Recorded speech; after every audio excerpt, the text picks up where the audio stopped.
Hello everyone, I'm Mr. Night Story, and welcome to tonight's journey toward peaceful sleep. If you're enjoying this content, I would be so grateful if you could take a moment to like this video. I'd also love to hear from you. Please feel free to share in the comments where you're watching from and what time it is there. Your kind support truly helps me continue creating these relaxing experiences for you. Now please make yourself comfortable as we gently begin tonight's journey to restful sleep. The alarm clock's harsh buzzing cut through the pre-dawn darkness at 4:45 a.m. on that crisp April morning in 2019. At 17, I had grown accustomed to these early starts, but something felt different as I pulled on my worn jeans and flannel shirt. The air held an unusual stillness that made my skin crawl in ways I couldn't yet understand. Our ranch sits 45 minutes east of Merritt, surrounded by the rolling grasslands that define this part of the British Columbia interior. During summer months, these fields come alive with grazing cattle, but in April, the landscape maintains an almost otherworldly quiet. The morning air bit at my cheeks as I stepped outside, my breath forming small clouds that dissipated quickly in the thin atmosphere. Dad was already loading the horses into the trailer, his movements efficient despite the early hour. Rex, our border collie mix, paced nervously around the vehicles, his usual enthusiasm replaced by an odd restlessness that should have served as our first warning. The dog kept looking toward the mountains with his ears pinned back, a behavior I had never witnessed before in all our years of cattle drives. "You ready for this, son?" Dad asked, though his voice carried an undertone I couldn't identify. He had been moving cattle through these mountains for over 20 years, and his experience showed in every deliberate action. Yet something in his demeanor suggested an unease that matched my own growing apprehension. The drive to our starting point took us along Highway 5, past familiar landmarks that looked somehow foreign in the gray pre-dawn light. The mountains loomed ahead of us, their peaks obscured by low-hanging clouds that seemed to press down with an almost physical weight. As we turned off the highway onto the access road, the pavement gave way to gravel, and then to the rough dirt track that would take us up into the higher elevations where the cattle would spend their summer months. I have always found something magical about these early morning hours. The way the first light creeps across the landscape, painting everything in soft pastels before the harsh reality of full daylight takes over. But that morning, the approaching dawn felt ominous rather than beautiful. The shadows seemed darker, more substantial, as if they were hiding secrets that daylight couldn't fully reveal. We reached the cattle gathering point just as the sky began to lighten from black to deep purple. The animals were already restless, their usual docile nature replaced by a skittishness that made them difficult to manage. Several times the entire herd would suddenly shift direction for no apparent reason, as if responding to some signal that Dad and I couldn't perceive. "They're acting strange today," I commented, watching as a dozen head suddenly bolted toward the fence line before stopping just as abruptly. Dad nodded grimly. "Animals know things we don't," he replied, his eyes scanning the tree line with an intensity that made my stomach tighten. "They can sense danger long before we even realize it's there." The words hung in the air like a physical presence as we began the slow process of moving the herd up the mountain. Rex continued his nervous pacing, occasionally letting out small whimpers that seemed to echo strangely in the thin air. Every few minutes he would stop completely and stare into the forest with such focus that I found myself following his gaze, searching for whatever had captured his attention. As we climbed higher, the paved road deteriorated into the rough mountain track I knew so well. But even this familiar route felt alien that morning. The usual sounds of the forest, bird calls, rustling leaves, the distant sound of water flowing over rocks, were conspicuously absent. Instead, there was only the steady rhythm of hooves on packed earth and the occasional creak of leather as Dad shifted in his saddle. The silence pressed against us like a living thing, making every small sound seem amplified and threatening. When a pine cone fell from a tree and hit the ground nearby, both Dad and I jumped as if we had heard gunfire. Rex's ears would perk up at random intervals, responding to sounds that remained beyond our human perception. "How much further to the gate?" I asked, though I knew the answer. The question came from a need to break the oppressive quiet rather than any real uncertainty about our destination. "Another mile, maybe 2, Dad replied. but his voice was tight with a tension that hadn't been there an hour earlier. "We'll push them through to the grazing area and then head back. Should be an easy day." As the words left his mouth, a sound drifted through the trees that made my blood freeze in my veins. It was distant and indistinct, but unmistakably unnatural. Not quite animal, not quite human, but something that fell uncomfortably between the two. Rex immediately began growling, his hackles raised as he turned toward the source of the sound. The cattle responded instantly, clustering together in a tight group with their heads raised and nostrils flaring. Several of the older cows began making low, distressed sounds that I had never heard before. The horses grew increasingly difficult to control, fighting the reins and trying to turn back down the mountain. "Did you hear that?" I whispered, though the words seemed to carry farther than they should have in the still air. Dad's face had gone pale beneath his weathered tan. "Keep the cattle moving," he said quietly. "Don't look back, don't stop, just keep them moving forward." But as we continued up the mountain track, I couldn't shake the feeling that something was following us. Not watching from a distance, but actively tracking our progress through the forest. The sensation of being observed grew stronger with each step, until it became almost unbearable. The forest closed around us like a living trap as we pushed deeper into the mountain wilderness. What had started as a routine cattle drive was transforming into something far more sinister with each passing minute. The trees seemed to lean inward, creating a tunnel of shadows that swallowed the weak morning light and left us moving through a perpetual twilight. Rex's behavior had become increasingly erratic. The dog that usually ran alongside the cattle with boundless energy now stayed close to the horses, his body pressed low to the ground in a submissive posture I had never seen him adopt. Every few yards, he would stop completely and stare into the dense undergrowth to our left, away from the highway. His growls had become more frequent and more urgent, building to a crescendo before suddenly cutting off as if someone had thrown a switch. The silence that followed these growling episodes was what truly unnerved me.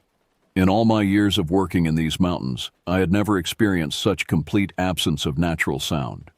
There should have been dozens of bird species calling from the canopy above us. Squirrels should have been chattering and scampering through the branches. The forest should have been alive with the small sounds of countless creatures going about their daily routines. Instead, there was nothing. Nothing except the steady rhythm of hooves on packed earth and the occasional creak of saddle leather. Even our breathing seemed unnaturally loud in the oppressive stillness, as if the forest itself was holding its breath in anticipation of some terrible event. "Dad," I said, my voice barely above a whisper, "what's wrong with the forest?" He didn't answer immediately, but I saw his hand move unconsciously to the rifle secured to his saddle. The gesture was subtle, but it sent a fresh wave of fear coursing through my system. In all our years of working together, I had never seen him display such obvious concern about our safety in these familiar woods. The cattle were becoming increasingly difficult to manage. Animals that normally moved docilely up the mountain were now constantly trying to turn back toward the highway. Several times, the entire herd attempted to bolt as a unit, requiring Rex and both horses to work frantically to keep them moving in the right direction. Their eyes showed white around the edges, and many of them were producing the stressed vocalizations that cattle make when they sense immediate danger. As we climbed higher, the vegetation began to change. The mixed forest of pine and aspen gave way to denser stands of spruce and fir, their branches interlocking overhead to create an almost impenetrable canopy. The path narrowed considerably, forcing the cattle into a single-file line that stretched out behind us like a living chain. This formation made them even more vulnerable and increased their obvious anxiety. "There's the gate," Dad said, pointing ahead to where a wooden structure was barely visible through the trees. But his voice carried no relief, only a grim determination to complete the task at hand. The gate marked the boundary between the lower mountain slopes where we maintained some level of control and the vast wilderness area where the cattle would spend their summer months. Beyond this point, the animals would be largely on their own, free to roam across thousands of acres of mountain meadows and alpine forest. Under normal circumstances, this transition represented the successful completion of our work. But nothing about this morning qualified as normal circumstances. As we approached the gate, Rex suddenly began barking with an intensity that made my heart race. Not the playful bark he used during routine cattle work, but a series of sharp, urgent sounds that spoke of genuine alarm. He was staring fixedly at a point approximately 50 yards to our left, where the forest grew particularly dense. The cattle reacted immediately to the dog's distress. The entire herd bunched together in a tight cluster, facing outward like a defensive formation. Several of the bulls began pawing the ground and snorting, their massive heads swinging back and forth as they searched for the source of danger. The horses began prancing nervously, fighting against our attempts to keep them calm. "Easy, Rex," Dad commanded, but there was uncertainty in his voice. "What is it, boy?" The dog continued his frantic barking for another 30 seconds before suddenly falling silent. The abrupt cessation of sound was more frightening than the barking had been. Rex remained in his alert position, muscles tensed and ready to flee, but his vocalizations stopped as if someone had given him a command we couldn't hear. In the silence that followed, I became aware of a new sound. It was subtle at first, almost indistinguishable from the natural settling sounds of the forest. But as I focused my attention, it resolved into something that made my skin crawl with primal fear. It sounded like footsteps, but not quite human footsteps. The rhythm was wrong, the spacing irregular, and there was a quality to the sound that suggested something much larger and heavier than any person. The footsteps seemed to be moving parallel to our route, staying hidden in the dense forest but matching our pace exactly. Sometimes they would fall behind, forcing us to wonder if we had imagined them entirely. Then they would surge ahead, always staying just beyond the range of our vision but close enough to remind us of their presence. "Dad," I whispered, my voice tight with fear. "Something's following us." He nodded grimly. "I know. Just keep the cattle moving. We need to get through that gate and get them settled. Then we'll figure out what to do next." But even as he spoke, I could see the doubt in his eyes. This was his mountain, his territory, and he had never encountered anything like what we were experiencing. The confidence that came from decades of experience was being replaced by the kind of fear that comes from confronting the unknown. As we reached the gate, I dismounted to open it, my hands shaking as I worked the latch mechanism. The metal was cold against my palms, and I noticed that my fingers left visible moisture marks on the steel surface. My body was producing adrenaline at a rate that left me feeling simultaneously hyper-alert and nauseated. The cattle moved through the gate with obvious reluctance, constantly looking back over their shoulders as if expecting pursuit. Even after we had driven them a considerable distance beyond the boundary, they remained clustered together rather than spreading out to graze as they normally would. "There's the pond," Dad said, pointing to a small body of water that served as a natural resting point during the cattle drive. "We'll let them drink and catch our breath." But as we approached the familiar landmark, I realized that our troubles were far from over. In fact, they were just beginning. The pond sat in a natural clearing surrounded by towering spruce trees, their dark branches creating a cathedral-like space that normally felt peaceful and secure. But as our small convoy of cattle, horses, and humans entered this familiar sanctuary, the oppressive atmosphere that had been building throughout the morning reached a new level of intensity. The cattle immediately spread out around the water's edge, their heads dropping to drink with the desperate urgency of animals who sensed their time might be limited. But even as they satisfied their thirst, they remained alert, ears constantly moving and eyes darting toward the surrounding forest. Several of the older cows positioned themselves between the pond and the tree line, as if trying to shield the younger animals from some perceived threat. Dad and I dismounted near the center of the clearing, ostensibly to rest our horses and enjoy the spectacular view that opened up beyond the pond. From this elevation, we could see across the valley to the Cascade Mountain Range, with its snow-capped peaks gleaming in the morning sunlight. Closer to us, Stojama Mountain rose from the forest like a green sentinel, its slopes covered in the dense coniferous growth that characterized this region. But the beauty of the landscape was overshadowed by the growing sense that we were being observed. The feeling had intensified during our climb to the pond, evolving from a vague unease to a certainty that hostile eyes were tracking our every movement. Rex remained pressed against my legs, his usual enthusiasm for exploring new territory completely absent. "Look at that view," Dad said, but his words sounded forced, as if he was trying to convince himself that everything was normal. Never gets old, does it? I nodded, but my attention was focused on the tree line below us. The clearing was positioned on a natural terrace, with the forest floor dropping away sharply on three sides. From our vantage point, we could see down into the canopy for several hundred feet, watching the tops of the trees sway gently in the mountain breeze. That's when I saw it. At first, it was just a glimpse of movement in the shadows between the trees, roughly 500 feet below our position. My brain initially processed it as a large animal, a bear perhaps, or an elk moving through the underbrush. But as I focused my attention on the spot, what I saw made my mouth go dry with terror. The shape was moving upright, walking on two legs with a gait that was disturbingly human-like, yet fundamentally wrong. It was too tall, too broad through the shoulders, and it moved with a fluid grace that no human could match in such difficult terrain. Even from this distance, I could tell that whatever I was looking at was massive, easily 7 feet tall or more. "Dad," I whispered, my voice barely audible even to myself. "Look down there, at about 2 o'clock from that dead snag." He followed my gaze, and I watched his face drain of color as he spotted the same figure that had captured my attention. For several seconds, we both stood frozen, trying to process what we were seeing. The creature, for lack of a better word, continued its methodical progress through the forest, apparently unaware that it was being observed. "Is that a person?" I asked, though my brain was already rejecting that possibility. Dad shook his head slowly. "No person I've ever seen," he replied, his voice tight with concern. "And no person should be in this area anyway.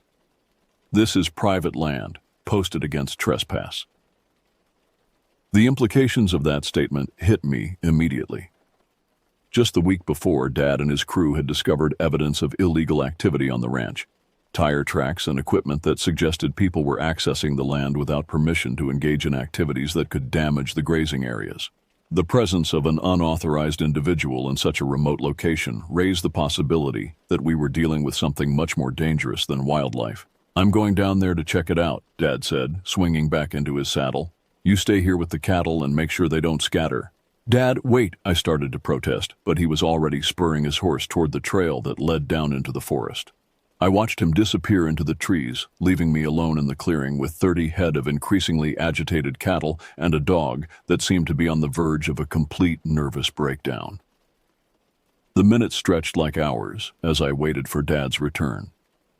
The cattle had finished drinking but showed no inclination to spread out and begin grazing. Instead, they remained clustered in a tight group near the center of the clearing, their attention focused on the tree line where Dad had disappeared. Rex had stopped whimpering but remained pressed against my legs, trembling with tension.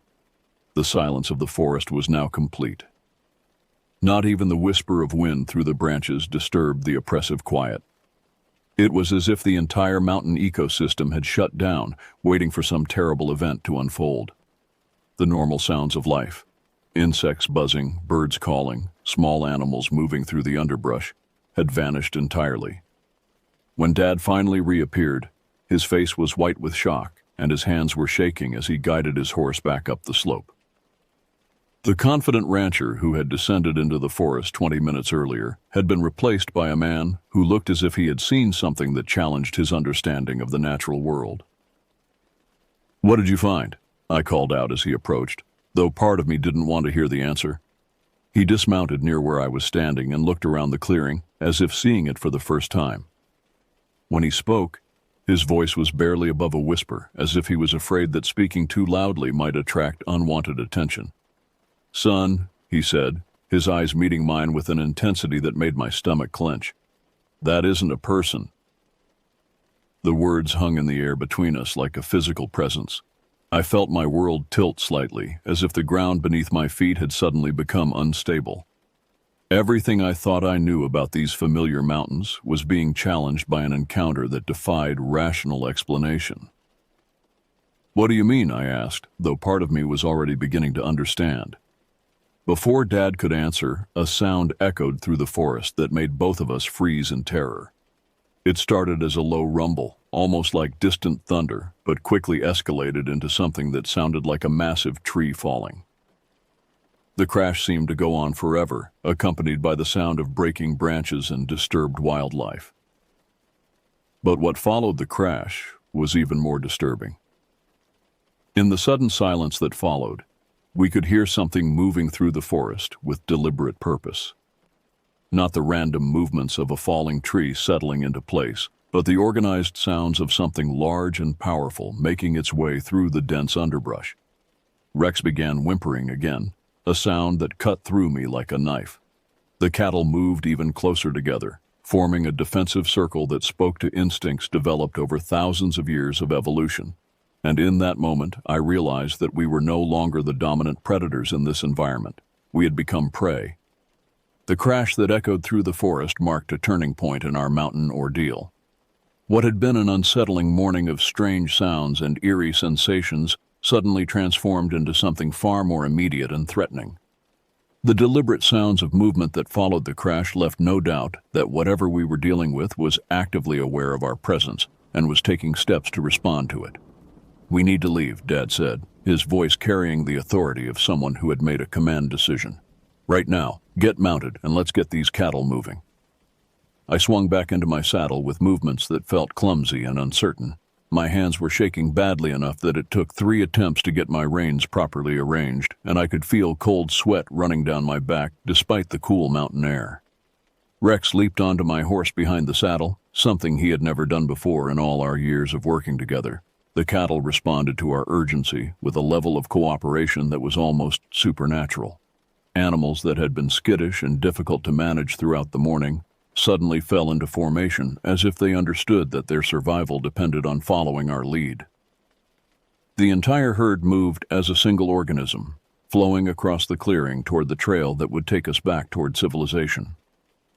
But as we reached the edge of the clearing, I made the mistake of looking back toward the forest where Dad had made his disturbing discovery. What I saw made me question my own sanity and left me with images that would haunt my dreams for months to come. A massive pine tree, easily 4 feet in diameter and over 100 feet tall, lay stretched across the forest floor where it had been standing upright just minutes before. The tree appeared to have been pushed over rather than falling naturally, as evidenced by the way its root system had been torn from the earth in a pattern that defied explanation. Fresh earth still clung to the exposed roots, and several smaller trees had been crushed beneath its massive trunk. But what truly terrified me was the movement I could see in the shadows beyond the fallen giant. Dark shapes flitted between the standing trees with a speed and agility that seemed impossible for creatures of such apparent size. They moved in coordinated patterns, as if communicating with each other through some method beyond human understanding. "Don't look back," Dad commanded, but his own voice betrayed the fact that he too was stealing glances over his shoulder. "Just keep moving. We need to get to familiar ground." The trail leading away from the pond was narrow and winding, forcing us to move in single file with the cattle strung out in a long line behind us. This formation made us vulnerable and increased the animals' obvious anxiety. Several times the entire herd tried to break into a run, requiring both horses and Rex to work frantically to maintain control.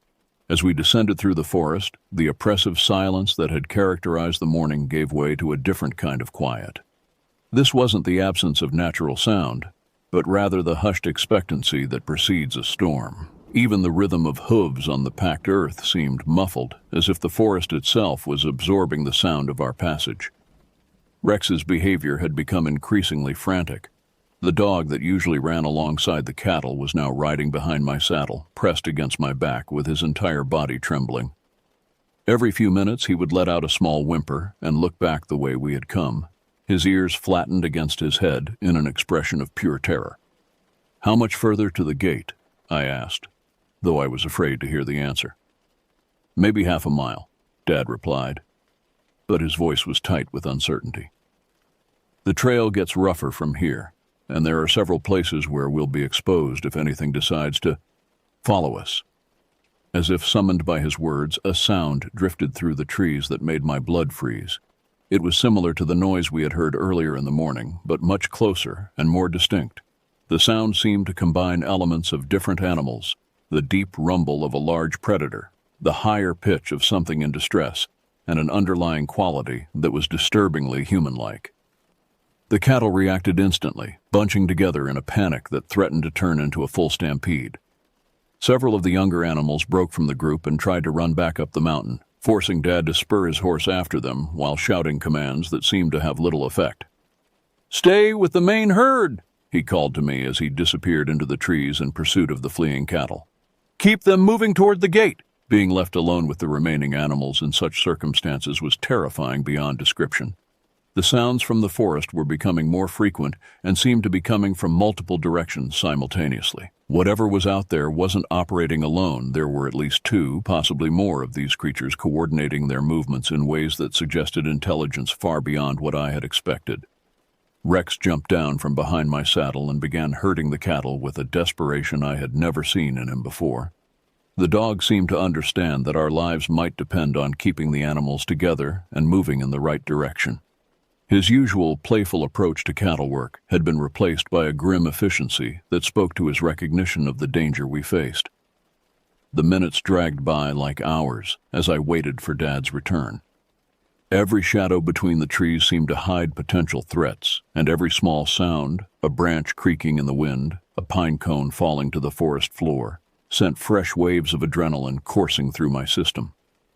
My heart was beating so hard that I could feel it in my throat, and my hands had cramped from gripping the reins too tightly. When Dad finally reappeared with the missing cattle, his face was even paler than before. The confident rancher I had known all my life was being replaced by someone I didn't recognize, someone who had been forced to confront the reality that there were things in these mountains that fell outside his considerable experience and expertise. "We need to move faster," he said as he rejoined the main group. "I saw tracks down there that don't match anything I've ever seen before." "What kind of tracks?" I asked, though I wasn't sure I wanted to hear the answer. "Large, bipedal, but not human," he replied, his voice barely above a whisper. "And fresh, very fresh." As we continued down the mountain, I became aware that the sounds of pursuit were growing closer. The creatures, whatever they were, seemed to be pacing us, staying just out of sight but close enough to remind us of their presence. Sometimes the sounds would fall behind, giving us hope that we had outdistanced our pursuers. Then they would surge ahead, always staying just beyond the range of our vision, but close enough to maintain the psychological pressure. The cattle were now in a constant state of near panic, requiring every bit of skill that Dad, Rex, and I possessed to keep them moving in the right direction. Several times, individual animals tried to break away from the group, forcing one of us to pursue them while the others struggled to maintain control of the main herd. As we rounded a bend in the trail, I saw something that made my heart leap with relief. There, maybe 200 yards ahead, was the gate that marked the boundary between the wilderness area and the more controlled environment of the lower mountain slopes. Beyond that gate lay the familiar territory of our ranch and the illusion of safety that came with known ground. But as we approached our destination, the sounds from the forest intensified dramatically. What had been occasional noises became a constant chorus of movement and communication that seemed to emanate from all directions simultaneously. Whatever was tracking us was closing in for what I could only assume would be some kind of confrontation. "Almost there," Dad said, but his voice carried more hope than confidence. "Just keep them moving." As we pushed the last of the cattle through the gate and secured it behind us, I thought our ordeal might finally be over. But as we would soon discover, our mysterious pursuers were far from finished with us. Chapter 5. Marked Territory. The relief I felt upon reaching the gate and securing it behind us proved to be short-lived. As we began the descent down the mountain path that would eventually lead us back to the ranch, it became increasingly clear that passing through the gate had not ended our encounter with whatever inhabited the deeper wilderness areas. If anything, our mysterious pursuers seemed to have become more active and more aggressive in their behavior. The trail leading down from the gate was one I had traveled countless times over the years. It wound through a mixed forest of aspen and pine, with occasional clearings that provided spectacular views of the valley below. Under normal circumstances, this portion of the journey home was one of my favorites, offering a chance to relax and enjoy the scenery after the hard work of moving cattle to their summer pasture. But nothing about this morning qualified as normal circumstances. The oppressive atmosphere that had characterized our climb into the mountains had followed us back down, creating a sense of impending doom that made even familiar landmarks seem foreign and threatening. The cattle remained clustered together in an unnatural formation, their usual tendency to spread out and graze completely suppressed by their obvious fear. Rex had resumed his position running alongside the horses, but his behavior remained far from normal. Every few minutes, he would stop abruptly and stare back up the mountain, his hackles raised and his body tense with anticipation. The dog's distress was becoming increasingly difficult to ignore, particularly since his instincts had proven so reliable throughout the morning's events.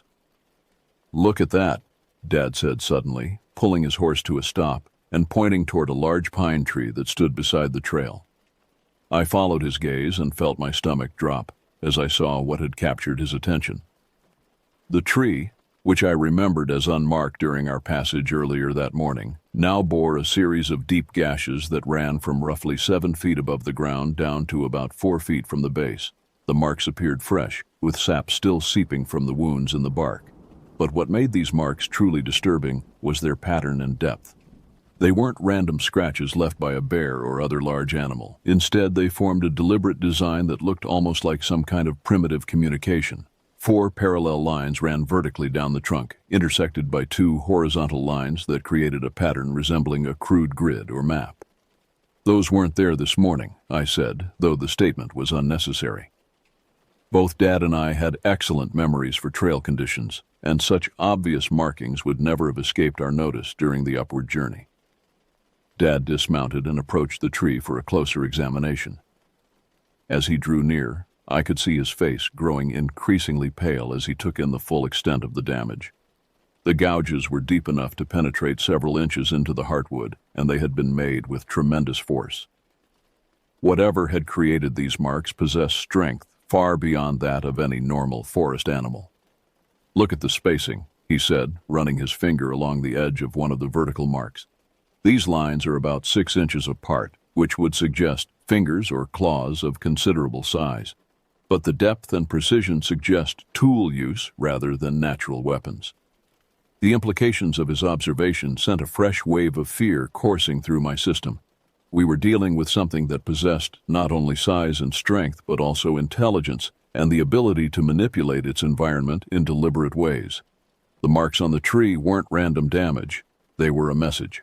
As we remounted and continued down the trail, I found myself scanning every tree we passed for similar markings. The forest that had seemed so familiar just hours earlier now felt like enemy territory, full of potential threats and hidden dangers. Every shadow between the trees could conceal watching eyes, and every sound, no matter how innocent, seemed to carry sinister implications. The cattle sensed our growing anxiety and responded by becoming even more difficult to manage. Several times the entire herd tried to break into a run, forcing Rex to work frantically to keep them together. The animals' eyes showed white around the edges, and many of them were producing stress vocalizations that I had never heard before in all my years of ranch work. "There's another one," I called out, pointing to a second marked tree roughly 50 yards further down the trail. This tree bore a different pattern of marks.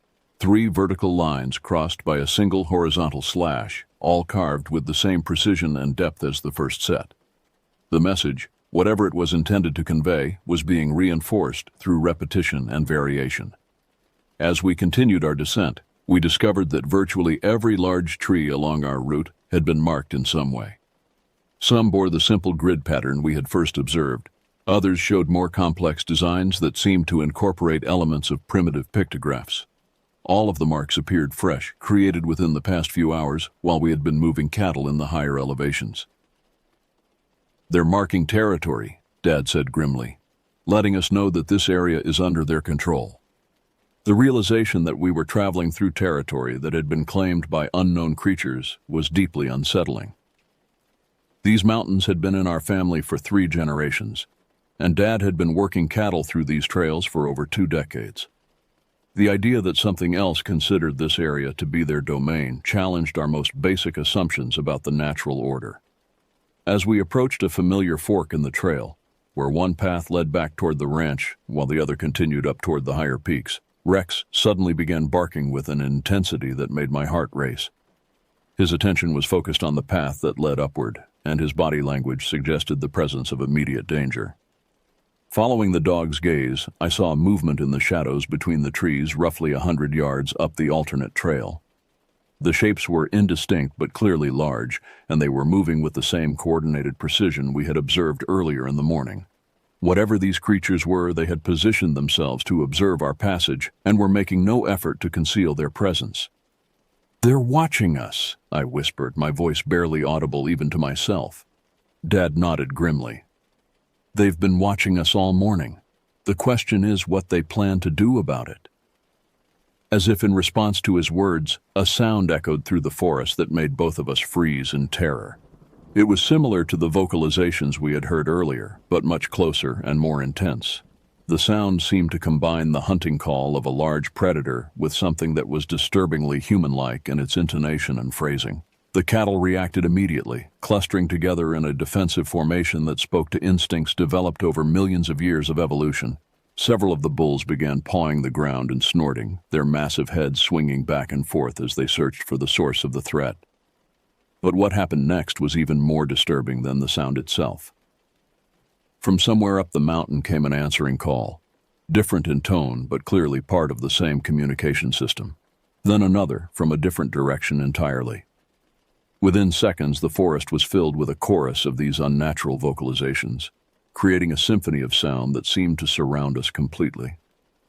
"There's more than one," Dad said, his voice tight with fear. "There's a whole group of them." The realization that we were outnumbered by creatures of unknown capabilities and intentions was terrifying beyond description. These mountains, that I had considered my home territory, were now revealed to be the domain of something far more dangerous than I had ever imagined.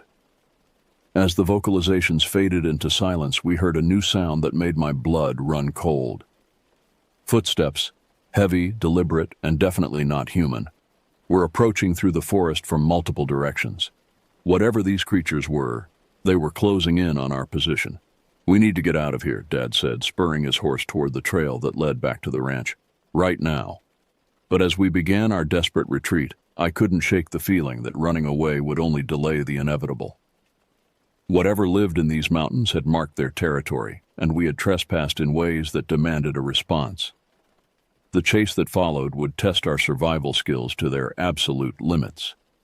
The decision to flee down the mountain trail seemed like our only option, but as we spurred our horses into a faster pace, it became clear that we were being herded rather than simply pursued. Every time we tried to take a direct route back toward the ranch, sounds would emerge from the forest ahead of us, forcing us to alter our course and take increasingly circuitous paths through terrain that was becoming less and less familiar. The cattle, responding to our obvious panic, had broken into the kind of desperate run that could injure animals and riders alike on such rough terrain. Rex was working frantically to keep the herd together, but even his exceptional skills were being tested by the chaos of our retreat. Several times, individual animals broke away from the group and had to be pursued through dense underbrush that tore at our clothes and scratched our faces. "They're driving us toward the upper trail," Dad shouted over the sound of hooves and heavy breathing. "We can't go back the way we came." The upper trail was a rough path that followed the ridgeline for several miles before descending toward the ranch through a series of switchbacks that were difficult to navigate under the best of circumstances. Taking that route would add hours to our journey and force us to travel through some of the most remote and exposed terrain in the entire area. But as sounds continued to emerge from the forest on both sides of our intended route, it became clear that we had no choice.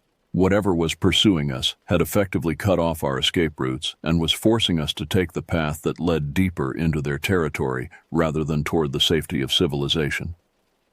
The upper trail began with a steep climb that left our horses blowing hard within the first few hundred yards. The cattle were struggling even more, their sides heaving as they fought to maintain the pace we were demanding. Several of the older animals were beginning to show signs of exhaustion that could lead to collapse if we didn't slow down soon. "We have to rest them," I called to Dad, though the words felt like an admission of defeat. He nodded grimly, and signaled for a halt near a small clearing that offered some visibility in all directions. The cattle immediately spread out and began the heavy breathing that indicated severe stress, while our horses stood with their heads hanging and their flanks covered in sweat. But our rest was interrupted by a sound that made every animal in our group tense with fear. From somewhere behind us came what sounded like a human scream, but distorted in ways that suggested it was being produced by vocal cords that were fundamentally different from our own. The sound rose and fell in patterns that seemed almost musical, but with an underlying quality that spoke to predatory intelligence. Rex began whimpering and pressed himself against my legs, his entire body trembling with terror. The cattle moved closer together, forming the kind of defensive circle that wild animals create when facing pack predators. Even our horses were showing signs of panic, fighting against the reins and trying to bolt in any direction that might lead away from the source of the sound. "What in God's name is that?" I whispered, my voice barely audible even to myself. Dad's face had gone white beneath his weathered tan. "I don't know," he replied, "but we can't stay here. We need to keep moving." As we resumed our desperate flight along the ridgeline, the sounds from behind us became more frequent and more varied. What had started as isolated vocalizations was evolving into a complex pattern of communication that seemed to involve multiple participants spread across a wide area. Whatever these creatures were, they were coordinating their movements with a level of sophistication that suggested intelligence far beyond what I had attributed to any wild animal. The trail along the ridge was narrow and exposed, offering spectacular views of the surrounding mountains, but also leaving us visible to anything that might be watching from the forested slopes below. Several times I caught glimpses of movement in the trees that suggested we were being paralleled by creatures that could move through difficult terrain with surprising speed and agility. "There," Dad said suddenly, pointing toward a distant hillside where dark shapes were moving with obvious purpose. "Do you see them?"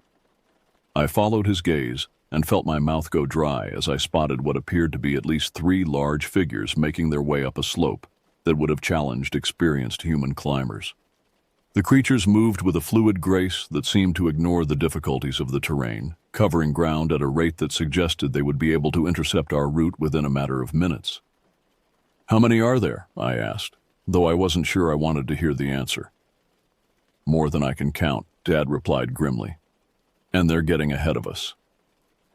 The realization that we were being systematically outmaneuvered by creatures of unknown capabilities was terrifying beyond description. These mountains that I had considered familiar territory were being revealed as the domain of something far more dangerous and intelligent than I had ever imagined. As we continued along the ridgeline, the vocalizations from our pursuers became almost constant. The sound seemed to be coming from all directions simultaneously, creating an acoustic environment that made it impossible to determine exactly where the various creatures were positioned. This psychological warfare was clearly having its intended effect. Both human and animal members of our group were showing signs of panic that threatened to compromise our ability to make rational decisions. "Listen," Dad said suddenly, holding up his hand for silence. In the distance, barely audible over the sound of wind through the trees, came the distinctive sound of a helicopter. The aircraft was still far away, but it was clearly approaching our general area with the kind of purposeful flight pattern that suggested an official mission rather than casual sightseeing. "Search and rescue?" I asked hopefully. Dad shook his head. "Wrong type of sound. That's military or maybe law enforcement. And it's coming from the direction of the deep wilderness, not from town." As the helicopter sound grew louder, the vocalizations from our pursuers suddenly stopped completely. The abrupt silence was more unnerving than the constant communication had been, suggesting that whatever was tracking us was capable of sophisticated responses to changing circumstances. Within minutes, the aircraft appeared over the horizon, a large, unmarked helicopter painted entirely in white. It was flying low and fast, following the valley floors with the kind of precision that suggested intimate familiarity with the terrain. As it passed overhead, I could see figures in the cockpit, but the aircraft showed no sign of having noticed our small group on the mountainside. "Where's it going?" I asked, watching as the helicopter disappeared over the next ridge. "Into the deep country," Dad replied. The areas where nobody goes. The places where... He paused, as if reluctant to finish the thought. Where what? Where people have been reporting strange encounters for years. The places where experienced outdoorsmen refuse to go alone. As the sound of the helicopter faded into the distance, our pursuers resumed their vocalizations with renewed intensity. Whatever had caused them to fall silent during the aircraft's passage was no longer a concern, and their communication patterns suggested increased urgency and organization. "We need to get off this ridge," Dad said, spurring his horse toward a trail that led down into a wooded valley. "We're too exposed up here." But as we began our descent into the trees, I couldn't shake the feeling that we were walking into a trap. The creatures that had been pursuing us all morning had demonstrated intelligence and coordination that suggested they were capable of complex planning. Leading us away from open ground and into dense forest where visibility was limited seemed like exactly the kind of tactical decision they might make. As we entered the forest canopy, the oppressive silence returned with renewed intensity. But this time it felt different, not like the absence of sound, but like the calm before a storm. Whatever was going to happen next, I could sense that it was approaching rapidly, and I was terrified to find out what it would be. The autumn of 2019 arrived with an unseasonable warmth that extended well into October, giving me and my friend Garrett extra weeks to enjoy the outdoor activities that would soon be curtailed by winter weather. The events of that terrifying April morning had faded somewhat in my memory, reduced to the kind of half-remembered nightmare that seems less credible in daylight than it had in the moment of experience. Dad and I had never discussed in detail what we had encountered on the mountain that day. The official story was that we had seen evidence of trespassers and had taken the longer route home as a precautionary measure. But I could tell from the way his eyes would sometimes drift toward the mountain peaks during our daily work that the experience had left permanent marks on his psyche that no amount of time would completely erase. Garrett lived at our ranch with his family, occupying one of the smaller houses that accommodated seasonal workers and their dependents.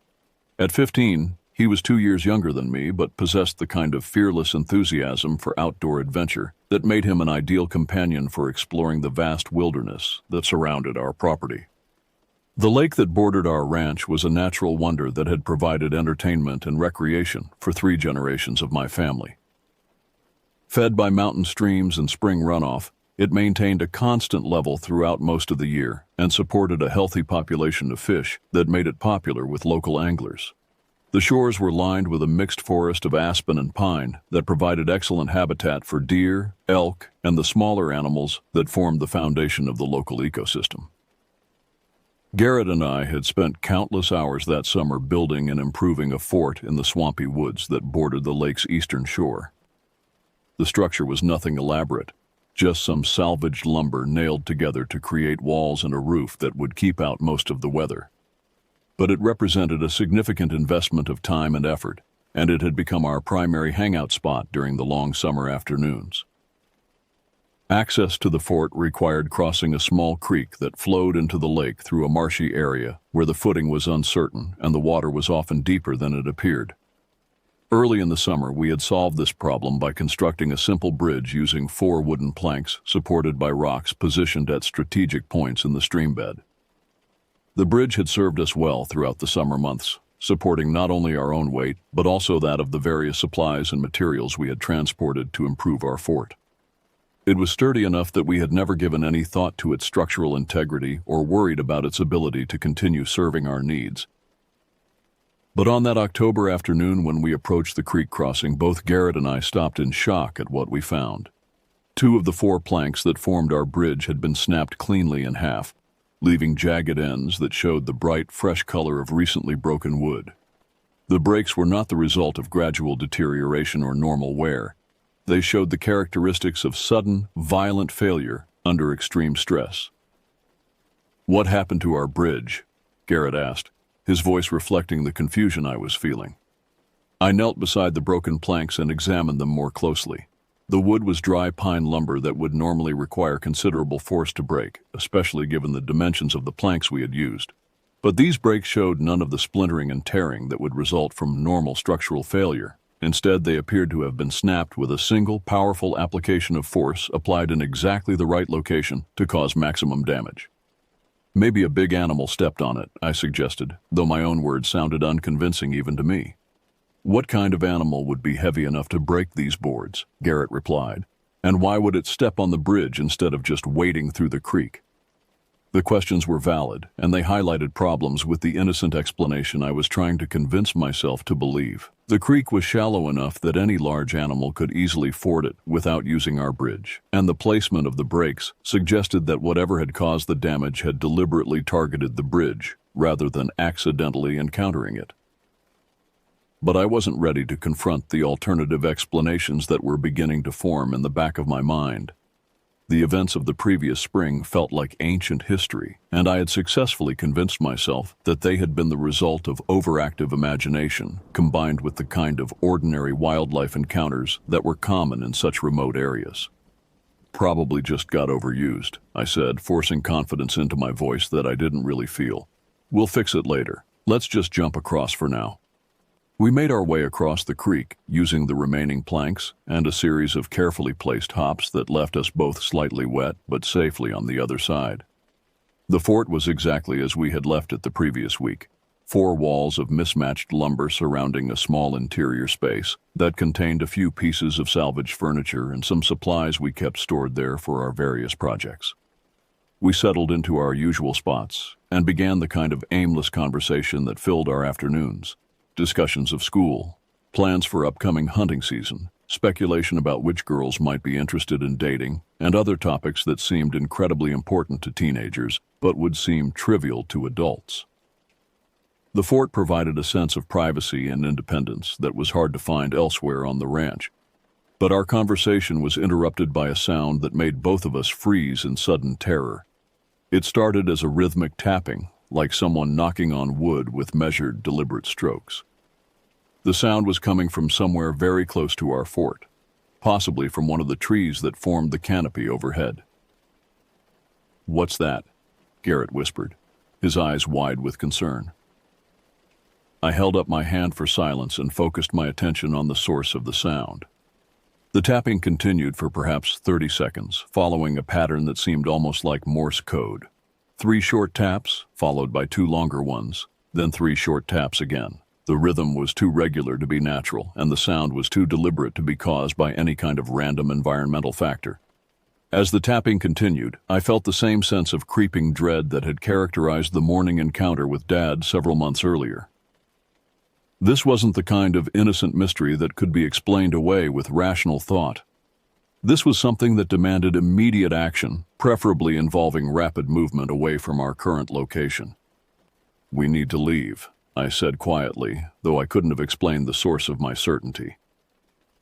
"Right now." Garrett looked confused by my sudden change in mood, but something in my voice must have conveyed the seriousness of the situation. Without asking for further explanation, he began gathering up the personal items we had brought to the fort while I moved toward the opening that served as our door. The machinery yard that bordered the swampy woods was perhaps 100 yards from our fort, across an area of mixed forest and marshy ground that offered limited visibility but multiple routes of approach. The main shop building provided a clear view of the tree line, but reaching it would require crossing an open area where we would be exposed to observation from anyone or anything that might be watching from the woods. There was a gap in the barbed wire fence that surrounded the machinery yard, a small opening we had created earlier in the summer to provide easy access between our fort and the more civilized areas of the ranch. Reaching that gap had always been a simple matter of following a well-worn path through the forest, but suddenly the familiar route seemed fraught with danger. I whispered my plan to Garrett as quickly as possible, emphasizing the need for speed and stealth. We would leave the fort simultaneously, move through the forest in a crouched position to minimize our visibility, and make for the fence gap as quickly as possible without creating so much noise that we would attract attention. As we prepared to leave our sanctuary, the tapping sound stopped abruptly. The sudden silence was more frightening than the rhythmic noise had been, suggesting that whatever was making the sound had become aware of our presence and was changing its behavior accordingly. "Go," I whispered, and both of us burst from the fort at a dead run. But as I lifted my head to check our route toward the fence, I saw something that would haunt my nightmares for years to come. Standing in a small clearing, perhaps 25 feet directly ahead of us, was a creature that defied every assumption I had made about the natural world. The creature that stood before us in that small clearing was unlike anything I had ever seen or imagined. At first glance, it appeared almost human, but every detail of its appearance reinforced the terrible reality that this was something fundamentally alien to our world. The face that stared back at us with obvious intelligence was a grotesque parody of human features, as if someone had attempted to create a person from memory, but had gotten all the proportions wrong. Its eyes were the most disturbing feature. Too large for the skull that contained them, positioned too high on the forehead, and spaced too far apart to create the symmetrical arrangement that characterizes human faces. But what made them truly terrifying was their color, a sickly green that seemed to glow with its own internal light, creating the impression that we were being observed by something that belonged more to the realm of nightmares than to the natural world. The nose was pointed and oversized, projecting from the face like the beak of some enormous bird of prey. Below it, the mouth was a slash of darkness from which protruded a single yellowed tooth that curved downward like a fang. The entire facial structure was covered with patches of coarse, dark hair that failed to conceal the gray-green skin beneath. But it was the smell that nearly overwhelmed me, a combination of copper and stale cigarettes that seemed to coat the inside of my nostrils and throat with every breath. The odor was so intense and so unnatural that it triggered an immediate gag reflex, making it difficult to focus on the need to escape from our predicament. The creature's body was massive, easily 7 feet tall, and built with the kind of muscular development that suggested enormous physical strength. Its limbs were covered with the same patchy dark fur that marked its face, but in the exposed areas I could see skin that was scarred and wounded in ways that spoke to a life of violence and hardship. For several seconds, we stood frozen in a tableau of mutual observation, two terrified teenagers facing something that challenged their understanding of reality, while the creature studied us with an intelligence that was clearly evaluating our potential as threats or prey. Time seemed suspended as both sides processed the implications of this unexpected encounter. Then the creature took a step forward, and the spell was broken. I turned and ran with a desperation that I had never experienced before, crashing through underbrush and leaping over obstacles with a recklessness that could easily have resulted in serious injury. Behind me I could hear Garrett following, though his panicked screams of Sasquatch suggested that his mind was trying to process what we had seen by fitting it into familiar categories. But I knew that what we had encountered was not a Sasquatch or any other creature from folklore or legend. This was something far more disturbing, something that belonged in the space between known and unknown, challenging our most basic assumptions about what was possible in the natural world. The run back to the house seemed to take forever, though it probably covered less than half a mile of familiar ground. Every shadow between the trees seemed to hide potential threats, and every sound, no matter how innocent, triggered fresh waves of adrenaline that left me feeling nauseated and shaky. When we finally burst through the front door of the house, both of us were pale and trembling with the kind of shock that comes from confronting something that fundamentally challenges your understanding of reality. Garrett immediately began trying to call his parents, but his hands were shaking so badly that he couldn't operate his phone properly. "What did we just see?" he asked, his voice barely above a whisper. "I don't know," I replied, though part of me suspected that I knew exactly what we had encountered. The creature in the clearing bore an unmistakable resemblance to the figures Dad and I had glimpsed on the mountain months earlier. The same impossible height, the same mixture of human and animal characteristics, the same sense of intelligence that was both familiar and utterly alien. As we sat in the living room trying to process what had happened, I became aware of movement outside the house. Through the front windows, I could see across the yard to the grassy hills that rose beyond our property line. As I watched, a massive figure appeared on the skyline, moving with the kind of fluid speed that seemed to defy the laws of physics. "There," I said, pointing toward the distant hillside. "Do you see it?" Garrett followed my gaze, and his face went white as he spotted the same figure that had captured my attention. Even at a distance of perhaps half a mile, the creature's size was apparent. It moved across the landscape with enormous strides, covering ground at a rate that would have been impossible for any human being. "How can something that big move so fast?" Garrett whispered. I had no answer for his question. Everything about what we were witnessing defied rational explanation and challenged our understanding of what was physically possible. The creature disappeared over the hill within seconds, leaving us with nothing but the memory of its impossible speed and size. That night, both Garrett and I stayed awake in the living room, too frightened to risk sleeping in separate rooms. We played video games and watched television, desperately trying to maintain some sense of normalcy in the face of experiences that had shattered our assumptions about the world we lived in. When my parents and brother returned from their evening activities around 9:30, they immediately sensed that something was wrong. But neither Garrett nor I felt capable of explaining what we had encountered. How do you tell responsible adults that you've seen something that shouldn't exist? How do you describe an experience that sounds like the product of overactive imagination or adolescent hysteria? We retreated to my bedroom, where the familiar surroundings provided some illusion of safety and security. But even there, surrounded by the possessions and memories of a normal teenage life, I couldn't shake the feeling that we were being watched by something that existed outside the boundaries of normal experience.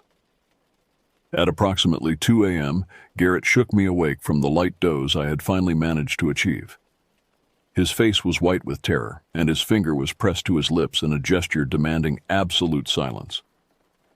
As I became fully alert, I heard what had woken him, a soft, rhythmic tapping on my bedroom window. The sound was identical to what we had heard at the fort earlier that day. Measured, deliberate taps that followed a pattern suggesting intelligence and purpose. But hearing it here, at my bedroom window in the middle of the night, transformed it from mysterious to absolutely terrifying. We sat frozen on my bed, afraid to move or speak or even breathe too loudly. The tapping continued for perhaps 2 minutes, following the same pattern we had heard earlier. 3 short taps, 2 long ones, then 3 short taps again. It was like some kind of code, a form of communication that we couldn't understand but that clearly carried meaning for whatever was producing it. Then the tapping stopped, and we heard the sound of my fence creaking under some tremendous weight. The metal posts and wire that formed our property boundary were designed to contain livestock, not to support the weight of something that could make them groan and complain as if they were being tested to their breaking point. A loud snap echoed through the night air, followed by the sound of something heavy hitting the ground. Whatever had been putting pressure on our fence had finally exceeded its structural limits and had caused some component of the system to fail catastrophically. We remained frozen on the bed for another hour, listening for any additional sounds that might indicate continued presence of whatever had visited us. But gradually, the normal sounds of night returned. The distant hoot of an owl, the rustle of wind through leaves, the small movements of nocturnal animals going about their business. When morning finally arrived, I crept outside to assess the damage to our property. The fence showed clear evidence of having been subjected to enormous pressure. Several posts were bent out of alignment, and one section of wire had been snapped completely. My hockey stick, which had been leaning against the fence, was broken in half and lay scattered across the yard. The road hockey ball that had been nearby was completely flattened, as if it had been stepped on by something weighing hundreds of pounds. Across the road, I could see our neighbors loading their daughters into their car with the kind of urgency that suggested they too had experienced something disturbing during the night. The girls appeared to be in a state of hysteria, crying and clinging to their parents in ways that spoke to genuine terror rather than ordinary childhood upset. I wanted to approach them and ask what they had seen, but some instinct warned me that drawing attention to the previous night's events might not be wise.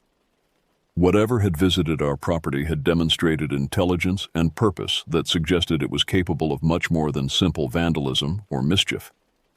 That incident marked the end of our encounters with the creatures that inhabited the deeper wilderness areas surrounding our ranch. In the weeks and months that followed, life returned to something approaching normal routine. But I never again felt completely secure when working or playing in the forested areas of our property. The events of that spring and autumn had revealed the existence of something that challenged every assumption I had made about the natural world. Somewhere in the vast wilderness that surrounded our ranch, creatures existed that combined human intelligence with physical capabilities that defied explanation.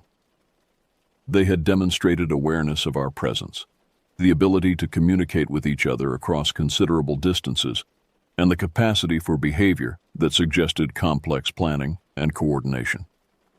Most disturbing of all, they had shown that they were capable of venturing beyond their wilderness territory to investigate and interact with human settlements. The visit to our house in the middle of the night had been a deliberate act of reconnaissance, a gathering of information about our capabilities and vulnerabilities. I have never spoken publicly about these experiences until now, partly because I knew that few people would believe such an account, and partly because I wasn't sure I wanted to attract the attention of whatever agencies might be interested in such reports. The unmarked helicopter we had seen on the mountain suggested that someone in authority was already aware of the situation and was taking steps to monitor or control it. But as I have grown older and gained perspective on these events, I have come to believe that there are things in our world that exist beyond the boundaries of conventional knowledge. The creatures we encountered were not supernatural or mythological. They were flesh and blood entities that had found ways to survive and thrive in environments that most humans never penetrate. They may still be out there, in the deep wilderness areas where few people venture and fewer still return to tell their stories. And sometimes, late at night when the wind is blowing through the trees and the shadows are deep and dark, I wonder if they remember us as clearly as we remember them. The thought that we might one day meet again fills me with a terror that time has done nothing to diminish.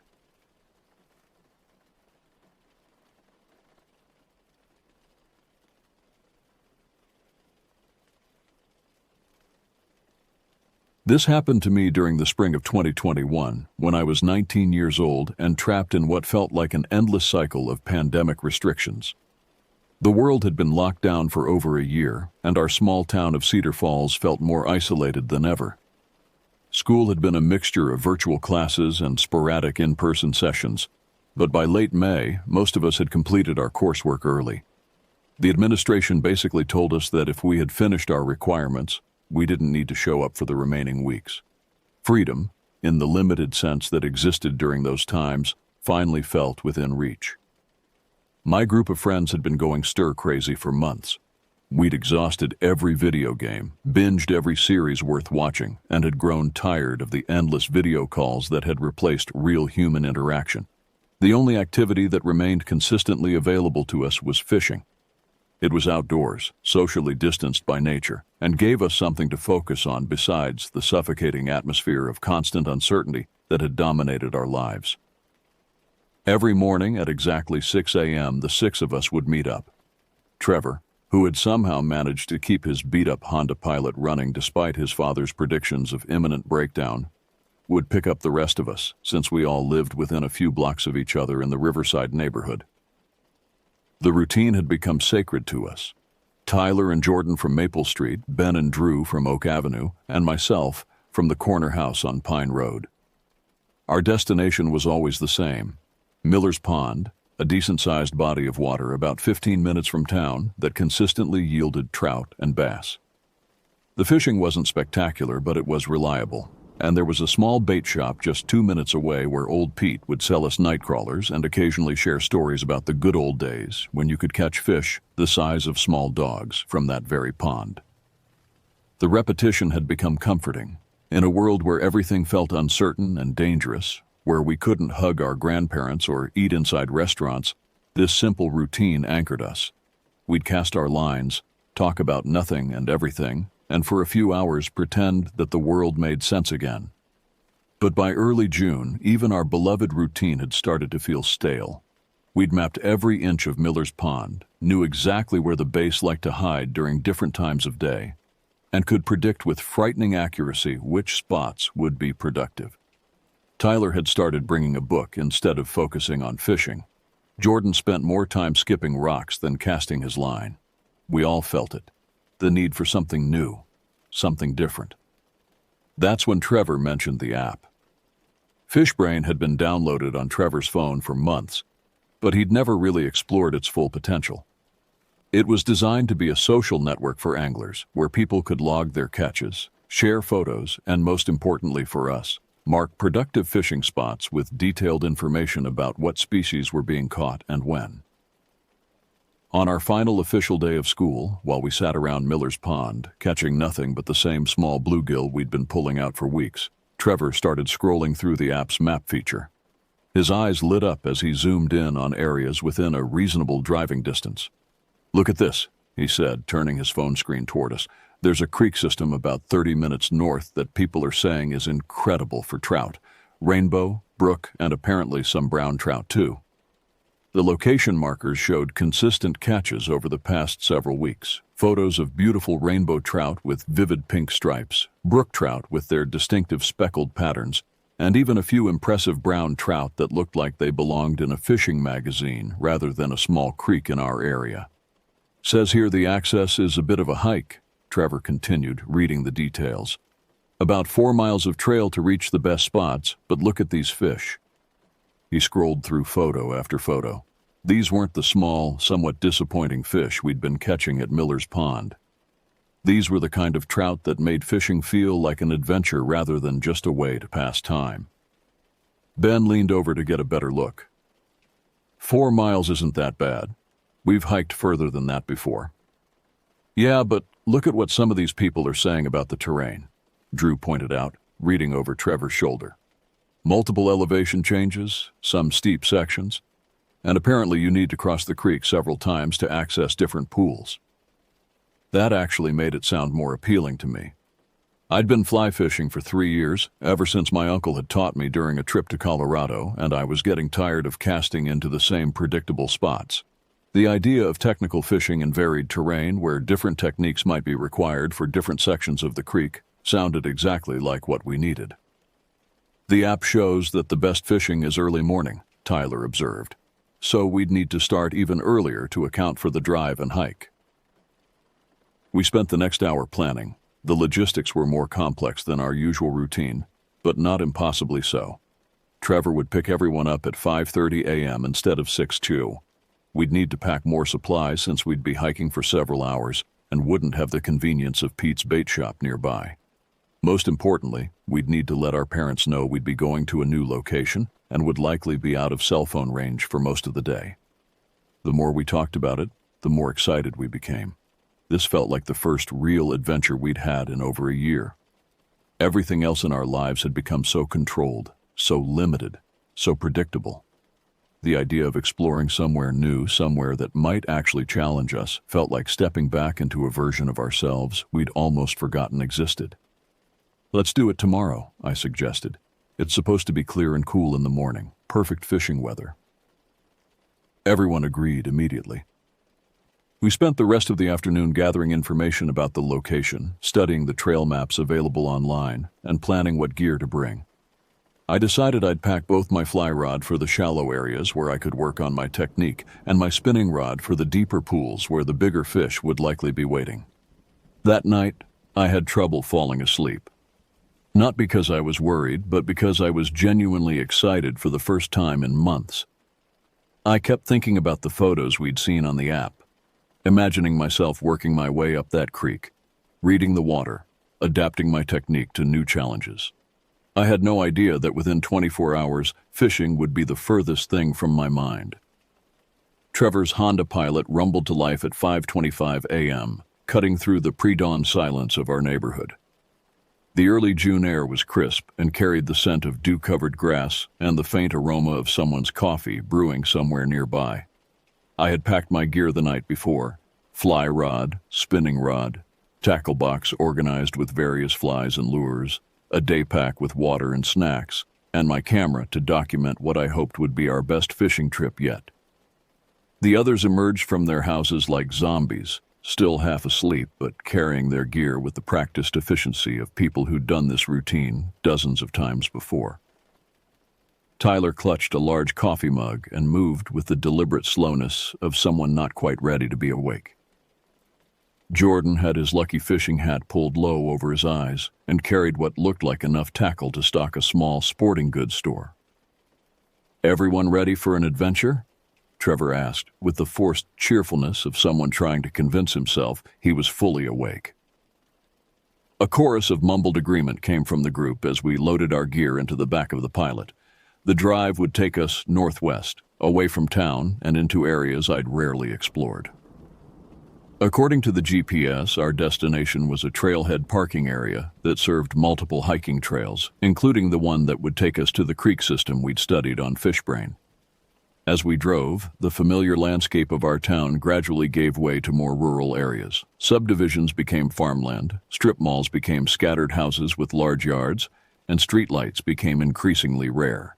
The sun was just beginning to rise, casting long shadows across the rolling hills and creating a golden glow that made everything look more beautiful than it had any right to. According to the app, the best fishing is in the first 2 hours after sunrise, Ben said, scrolling through his phone, so timing should be perfect.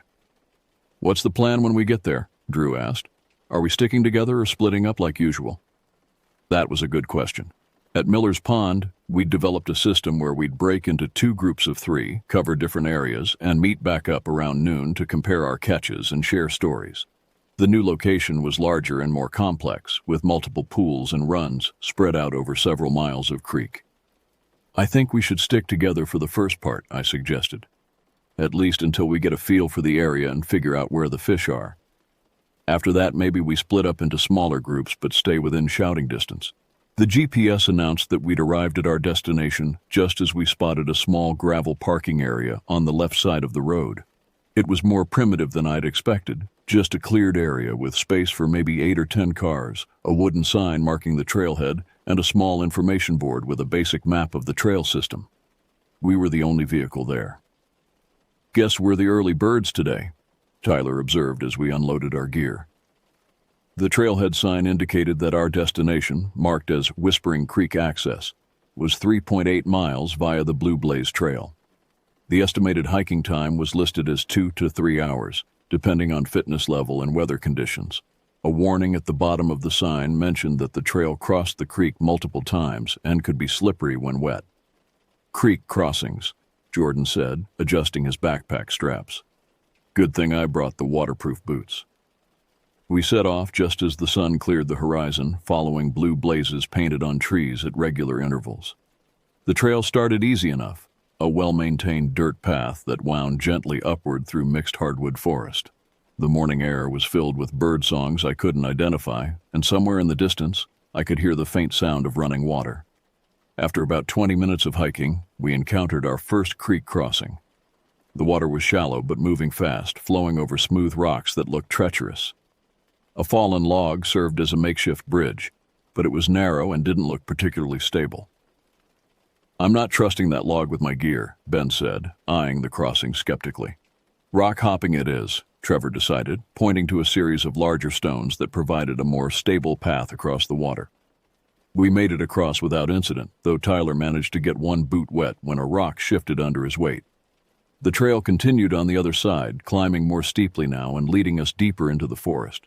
The second crossing came after another 30 minutes of hiking. This time the creek was wider and deeper, and there was no convenient log. The trail simply disappeared into the water on one side and picked up again on the opposite bank. This is where the real fishing starts, I said, studying the pool that had formed just upstream from the crossing. The water was crystal clear, and I could see what looked like the shadows of fish holding in the deeper sections.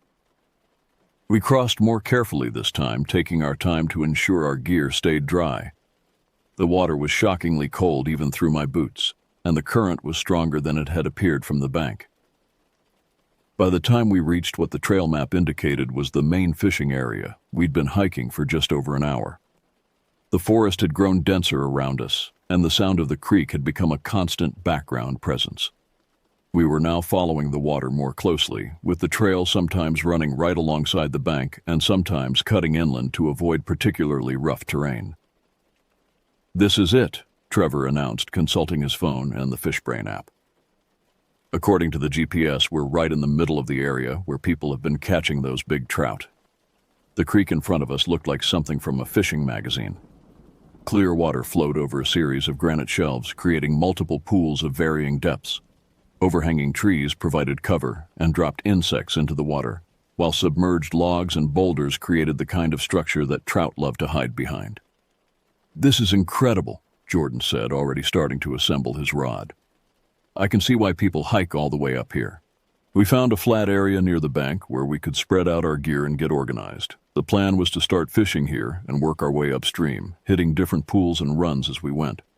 We'd stay in visual contact with each other, but spread out enough that we wouldn't interfere with each other's fishing. I was in the process of rigging my fly rod when Tyler suddenly stopped what he was doing and tilted his head to one side. "Did you guys hear that?" he asked, his voice carrying a note of confusion. We all stopped and listened. At first, all I could hear was the sound of water flowing over rocks and the gentle rustling of leaves in the breeze. Then, faintly, from somewhere upstream, came the sound of something moving through the undergrowth. "Probably just a deer," Ben said, but he didn't sound entirely convinced. The sound came again, closer this time. Not the delicate stepping of a deer, but something heavier, more deliberate. Something that seemed to be moving parallel to the creek, staying just out of sight in the dense forest.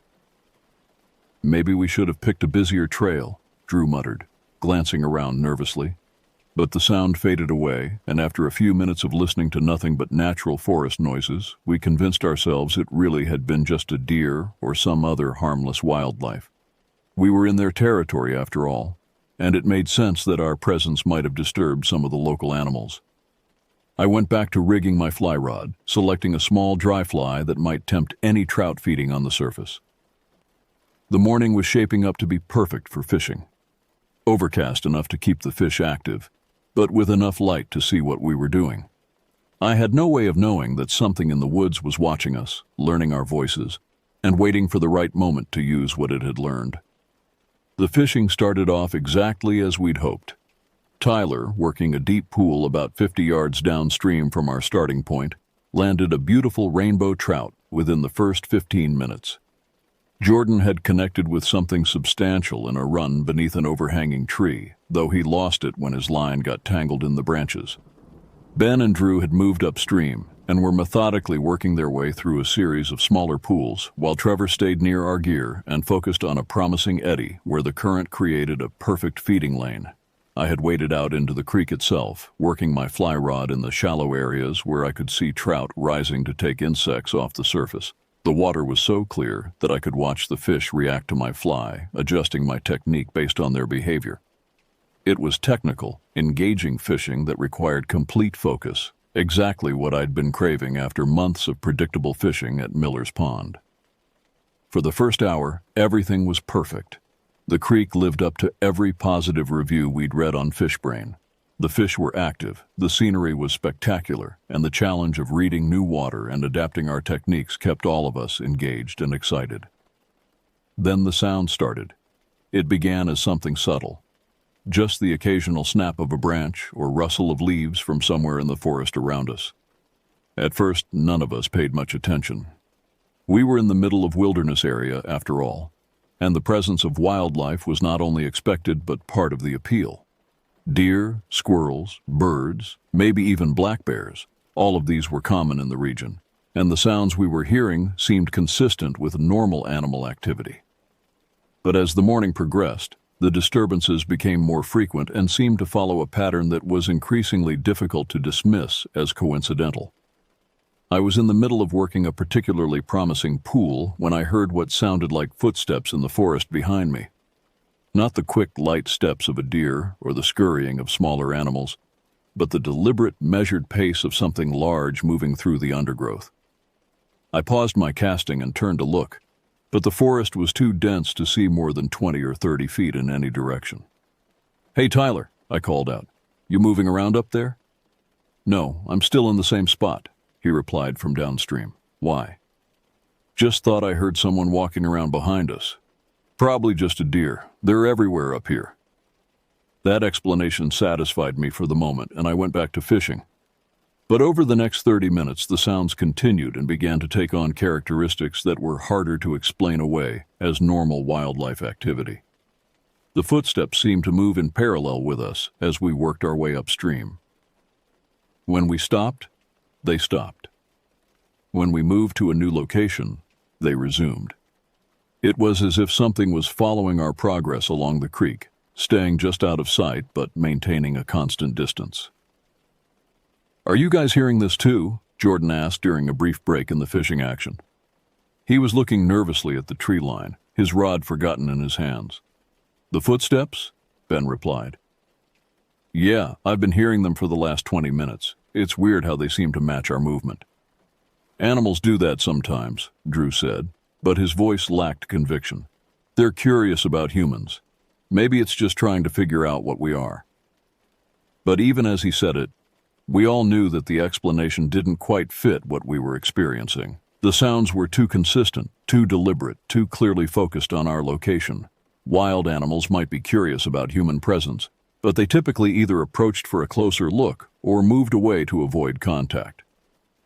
They didn't typically maintain a steady, parallel course for extended periods. Trevor, who had been quiet during this exchange, suddenly spoke up. "There's something else. I've been watching for game trails and other signs of animal activity, and I'm not seeing much. No deer tracks, no scat, no browsing damage on the vegetation. For an area that's supposed to have a lot of wildlife, it's surprisingly empty." That observation sent a new chill through the group. Trevor had grown up hunting with his father and knew how to read the signs of animal presence in the forest. If he was saying that the normal indicators of wildlife weren't there, it meant that either the animals had learned to avoid this area for some reason, or something had caused them to relocate.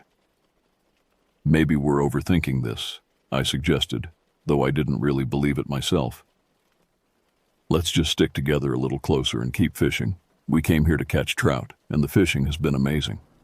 We tried to return to our normal routine, but the atmosphere had changed.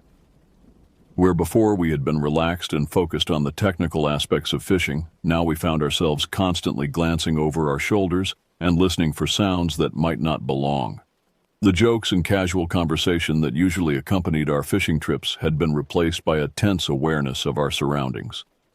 The sounds in the forest continued, sometimes fading away for 10 or 15 minutes at a time before resuming with renewed intensity. It was during one of these quiet periods that we heard something that made all of us stop what we were doing and look at each other with genuine alarm. From somewhere upstream, maybe 200 yards away, came the unmistakable sound of a human voice. It was faint and indistinct, more like the cadence and rhythm of human speech than actual words we could understand.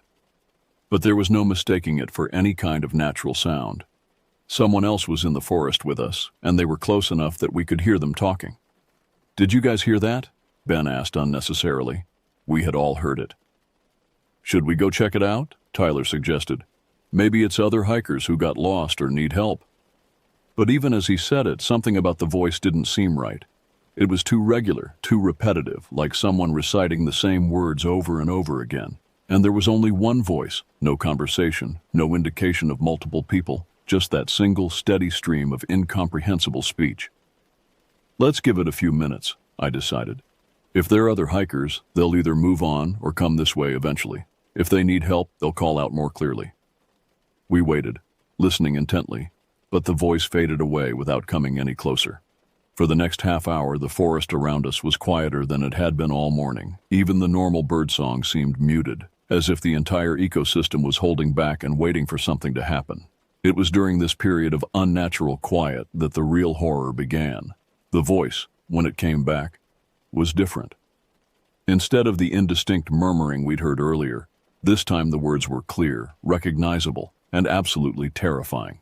"Guys, come here." It was Ben's voice, perfect in every detail. The same tone, the same inflection, even the same slight accent that came from growing up in our small town.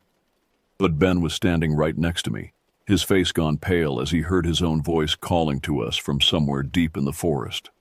We all froze. Tyler's rod slipped from his hands and clattered against the rocks. Jordan took an involuntary step backward, nearly losing his footing on the slippery creek bottom. Drew grabbed onto Trevor's arm as if to confirm that what we were hearing was really happening. "That wasn't me," Ben whispered, though his statement was completely unnecessary. We could all see him standing there, mouth slightly open in shock, staring in the direction the voice had come from. "Guys, come here," the voice repeated, identical to the first time. Same words, same intonation, like a recording being played back. "What the hell is that?" Tyler managed to ask, his voice barely audible. None of us had an answer. The logical part of my brain was scrambling for explanations. Cell phone audio, some kind of electronic device, maybe even other hikers playing a cruel prank. But the voice had been too perfect, too exact. It wasn't just someone doing an impression of Ben's voice. It was Ben's voice, captured and repeated with impossible precision. "We need to get out of here," Drew said, already starting to pack up his gear with shaky hands. But before any of us could respond, the voice came again. This time it was Trevor's voice, calling from a completely different direction. Lincoln heard himself too. The words made no sense. There was no Lincoln in our group. But the voice was unmistakably Trevor's. Same vocal patterns. Same slight rasp that came from years of seasonal allergies. Trevor himself was standing 3 feet away from me, his face a mask of confusion and growing fear. "How is this possible?" he asked. But his question was answered immediately by the sound of his own voice echoing back from the forest. "How is this possible?" That's when I realized what was happening, and the understanding hit me like a physical blow. Something in the forest was listening to us, learning our voices, and playing them back, not just mimicking the sound, but capturing and reproducing our exact speech patterns with perfect accuracy. "Everyone shut up," I hissed. "Don't say anything else." We stood in complete silence for several minutes, barely breathing, listening to the forest around us. The normal sounds of running water and rustling leaves seemed amplified in the absence of human speech. But underneath those natural sounds, I could swear I heard something else. A subtle scratching or scraping, like something moving through the undergrowth while trying to remain quiet. Then Jordan's voice came from upstream. "We need to get out of here." The exact words Drew had spoken moments before, but in Jordan's voice. Perfect reproduction, perfect timing. Like something had been waiting for the right moment to demonstrate that it had been listening to everything we said. That broke our resolve to remain silent. Drew started shoving gear into his backpack with frantic energy. Tyler began breaking down his rod with hands that shook so badly he could barely manage the simple task. Ben kept looking around the forest, as if he expected to see something emerge from the trees at any moment. "We're leaving," Trevor announced in a voice that was trying to sound authoritative but came out high and strained. "Right now. Everyone pack up everything and we're going back to the car." But as soon as he said it, we heard the words repeated from multiple directions around us. "We're leaving. Right now. Everyone pack up everything and we're going back to the car." First in Trevor's voice from upstream, then in Ben's voice from across the creek, then in my own voice from somewhere behind us. The same words spoken in perfect reproduction of our own speech patterns, coming from locations that would be impossible for any normal person to reach in the time that had elapsed.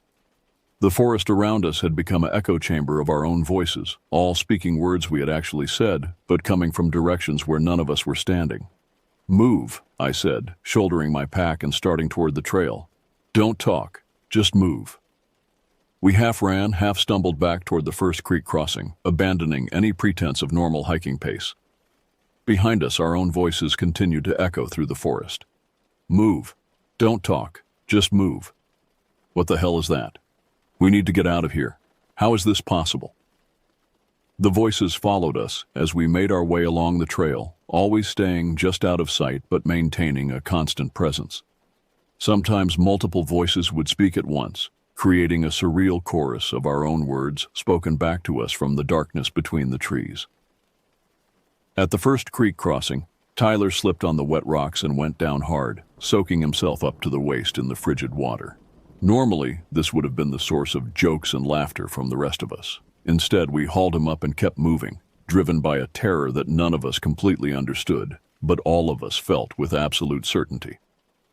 "Tyler's hurt," came Jordan's voice from somewhere behind us. "We should help him." But Jordan was right next to me, and Tyler was already back on his feet and moving. The voice was trying to get us to stop, to turn around, to go back toward whatever was speaking with our voices. We kept moving. The trail back seemed longer than it had during our morning hike, every turn revealing more forest that stretched endlessly ahead of us. Our pace had settled into a fast walk rather than the panicked run we'd started with, but the tension in the group was increasing rather than decreasing as we put distance between ourselves and the creek. The voices had stopped following us after we crossed the second creek, but somehow their absence was more disturbing than their presence had been. At least when we could hear them, we knew where the threat was located. Now we were hiking through forest that felt completely hostile, knowing that something was out there but having no way to track its location or intentions. Tyler's fall into the creek had left him soaked and shivering, despite the relatively warm morning temperature. His teeth were chattering, and he kept stumbling on sections of trail that should have been easy to navigate. The combination of cold and adrenaline was taking a toll on his coordination and judgment. "We need to stop and get Tyler warmed up," Drew said during a brief pause to check our location on the trail map. "No," Tyler replied immediately. "I'm fine. Let's just get back to the car." But even as he said it, his voice came echoing back from the forest around us. "I'm fine. Let's just get back to the car." Not Tyler's current voice, strained and shaky from cold and fear, but his normal voice from earlier in the morning when he had been relaxed and confident. The thing in the forest was still with us, still listening, still learning. "It followed us," Ben said, the words coming out as barely more than a whisper. Those words, too, were immediately echoed back from multiple directions. It followed us. We resumed hiking with renewed urgency, but now the forest itself seemed to be working against us. Branches that I didn't remember from the morning hike caught at our backpacks and fishing rods. Rocks that had been stable on our way in now shifted underfoot, threatening to send us tumbling. The trail itself seemed less clear, with blue blazes that appeared to be missing or faded in crucial locations. "Are we on the right trail?" Jordan asked, consulting his phone and finding no GPS signal. "Are we on the right trail?" came the immediate response from somewhere ahead of us. But this time the voice wasn't quite right. It was Jordan's voice, but there was something mechanical about it, as if it were being played through a speaker rather than spoken by a human throat. The mimicry was becoming less perfect, more obviously artificial. "It's getting worse at copying us," I observed. "It's getting worse at copying us," came the reply, but this time in multiple voices simultaneously, a horrifying chorus of our own speech patterns layered on top of each other until they became almost unintelligible. That's when I realized what was happening. The thing in the forest wasn't just learning our voices. It was learning how to use them. What had started as simple repetition was evolving into something more complex and more threatening. It was beginning to experiment with combinations of our words, trying to create new sentences from the vocabulary it had collected. "Don't say anything else," I warned the group. "It's learning from everything we say." But the warning came too late. Our voices began speaking from the forest around us in combinations we had never used. "Tyler's hurt. How is this possible? We need to get out. Are we on the right trail? Everyone pack up. Don't say anything else." The sentences were grammatically correct but contextually wrong, like someone learning a language from a textbook but not understanding how the words were actually supposed to fit together. The effect was deeply unsettling, creating a sense that something alien was attempting to understand human communication and failing in ways that revealed its fundamental otherness. We reached the halfway point of our return hike, a small clearing where the trail split to accommodate hikers heading to different destinations, and paused to regroup. Tyler was in bad shape, his lips slightly blue, and his coordination noticeably impaired. Drew was checking his phone obsessively, hoping for cell signal that never appeared. Ben and Jordan kept looking back the way we had come, as if expecting to see something pursuing us through the trees. "How much further?" Trevor asked, consulting the trail map. The question was answered not by any of us, but by a voice from the forest that sounded like a combination of all our voices speaking at once. "How much further to the car where Tyler needs help because it followed us?" The sentence structure was wrong, the word choice was wrong, but the meaning was clear enough to send a new wave of terror through our group. Whatever was speaking had been listening to everything we'd said throughout the morning and was now trying to create new communications from the pieces it had collected. More disturbing was the implication that it knew our destination. It had somehow determined that we were heading to a car, and it seemed to understand that Tyler was in distress. This wasn't just mimicry. It was analysis and comprehension. 2 miles, I said, reading the trail marker and immediately regretting giving it new words to work with. 2 miles to help Tyler get warm where the car is waiting for us, came the response from multiple directions, the voice shifting between different members of our group mid-sentence. We started moving again, but now every step felt like we were walking deeper into a trap. The thing in the forest wasn't just following us. It was herding us, learning our patterns, and possibly preparing for something we couldn't anticipate. The trail began to descend more steeply as we approached the final section before the parking area. This should have been encouraging. We were getting close to our destination and to the safety of civilization. Instead, it felt like we were walking into the lowest point of a funnel, with whatever was hunting us positioned above and around us. "I can see the parking area," Trevor announced as we rounded a bend that opened up into a view of the gravel lot where we'd left the Honda Pilot. "I can see the parking area where we left the car this morning before hiking to catch trout in the creek," came the immediate response, but this time the voice seemed to be coming from the direction of the parking lot itself. It was waiting for us at our destination. The Honda Pilot sat exactly where we had left it, appearing completely normal in the late morning sunlight. The gravel parking area was still empty except for our vehicle, and everything looked precisely as it had when we'd arrived, full of excitement and anticipation just a few hours earlier. But now the sight of our car filled me with dread rather than relief. If the voice was coming from the direction of the parking lot, then whatever was mimicking us had either moved ahead of our position or had never been behind us at all. The implications of either possibility were terrifying. "It could be between us and the car," Drew said, voicing what we were all thinking. "It could be between us and the car," echoed our own voices from the forest around the parking area. We stopped at the edge of the tree line, 50 yards from the vehicle, trying to assess the situation. The parking area was open ground with no cover.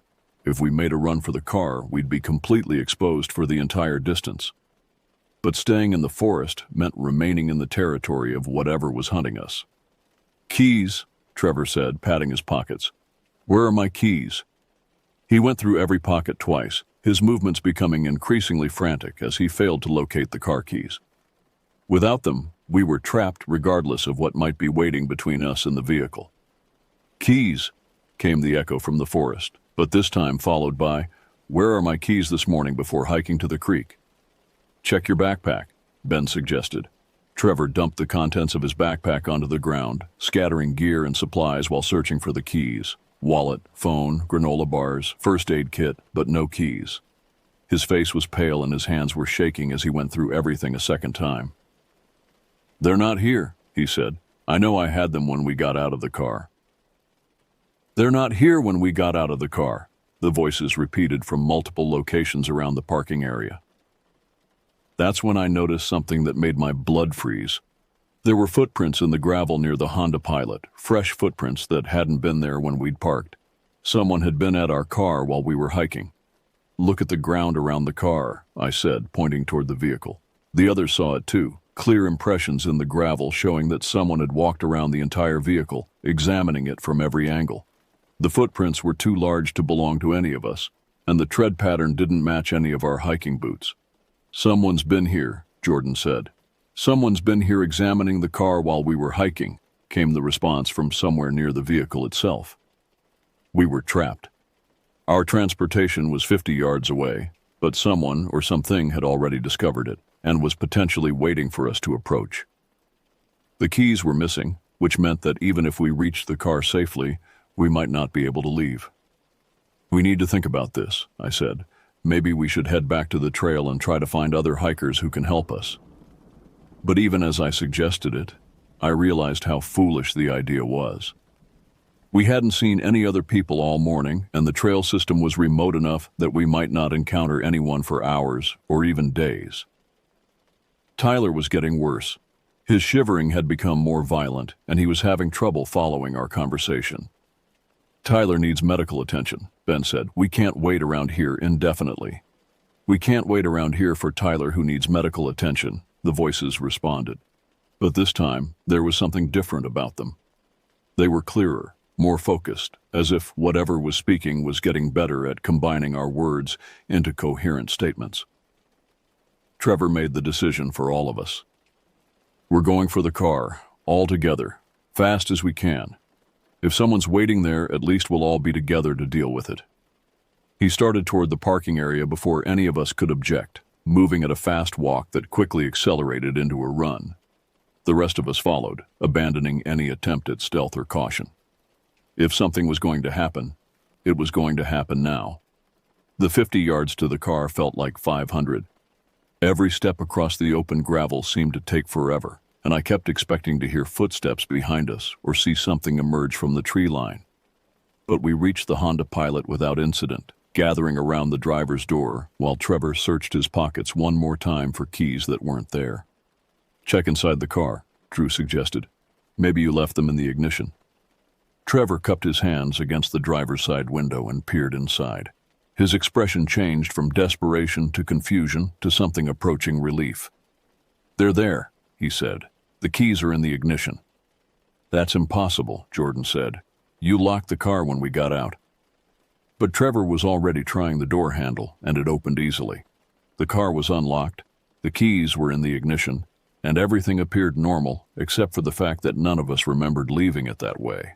"Get in," I said. "We'll figure it out later." We threw our gear into the back and piled into the vehicle, Tyler claiming the front passenger seat where he could get the most benefit from the heater. Trevor turned the key and the engine started immediately. As we pulled out of the parking area and onto the road that would take us back to civilization, our own voices called after us from the forest. "Get in the car where the keys are waiting for Tyler who needs help. We'll figure it out later when we get back to town. Check inside the car that's unlocked this morning." The sentences were becoming more sophisticated, more contextually appropriate.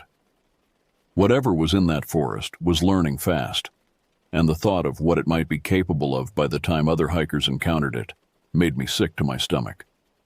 We drove in complete silence for the first 20 minutes, each of us lost in our own thoughts about what had just happened. Tyler gradually stopped shivering as the car's heater warmed him up, but his face remained pale, and he kept glancing nervously at the mirrors as if expecting to see something following us. It wasn't until we reached the main highway that anyone spoke. "We need to report this," Ben said. "Other people hike that trail. They need to know there's something dangerous up there." "Report what exactly?" Drew asked. "That we heard voices in the forest? That something was copying the way we talk? Who's going to believe that?" It was a fair question. The story sounded insane even to us, and we had lived through it. Law enforcement would likely assume we had been pranked by other hikers, or that we had misinterpreted natural sounds due to paranoia and isolation. "What about the footprints around the car?" Jordan suggested. "And the missing keys that somehow ended up in the ignition?" Those were concrete, physical evidence that something unusual had occurred. But they could also be explained by human activity. Someone could have found Trevor's dropped keys and put them in the car as a good deed, or the footprints could have belonged to maintenance workers or other legitimate visitors to the area.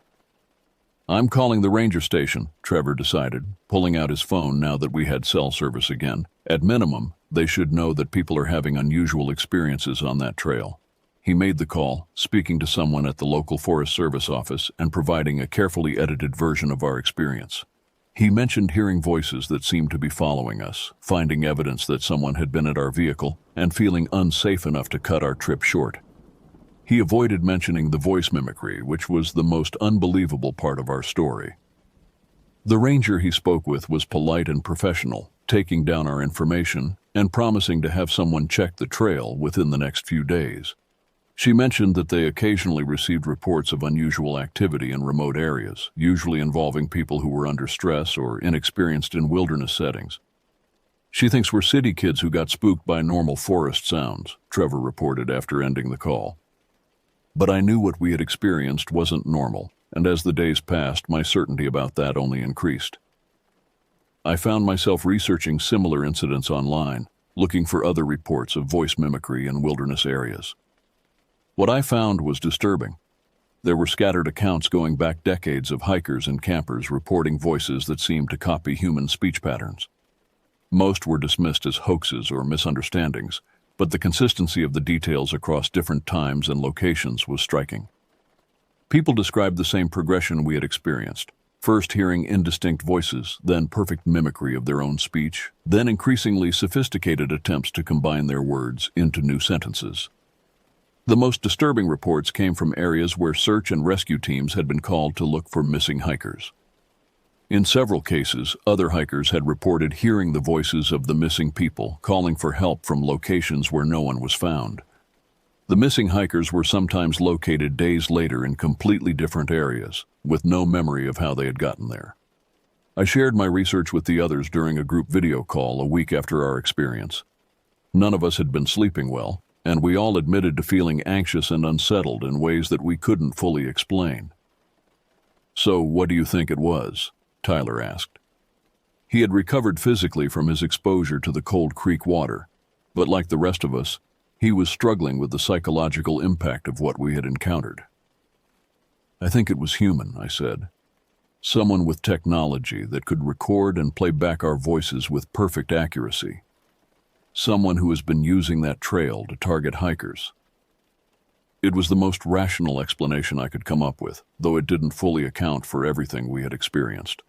The speed with which our voices had been recorded and played back, the ability to combine our words into new sentences, the apparent coordination of sounds from multiple locations, all of these suggested technology more sophisticated than anything I knew to be available to civilians. "But why?" Ben asked. "What would be the point?"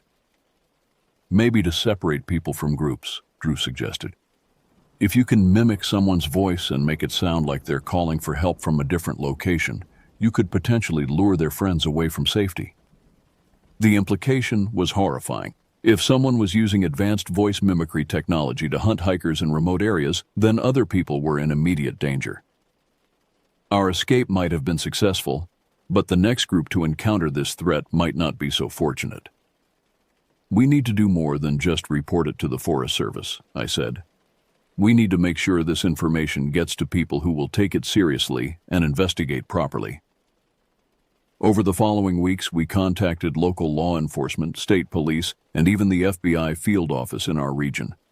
Most of these contacts resulted in polite but dismissive responses.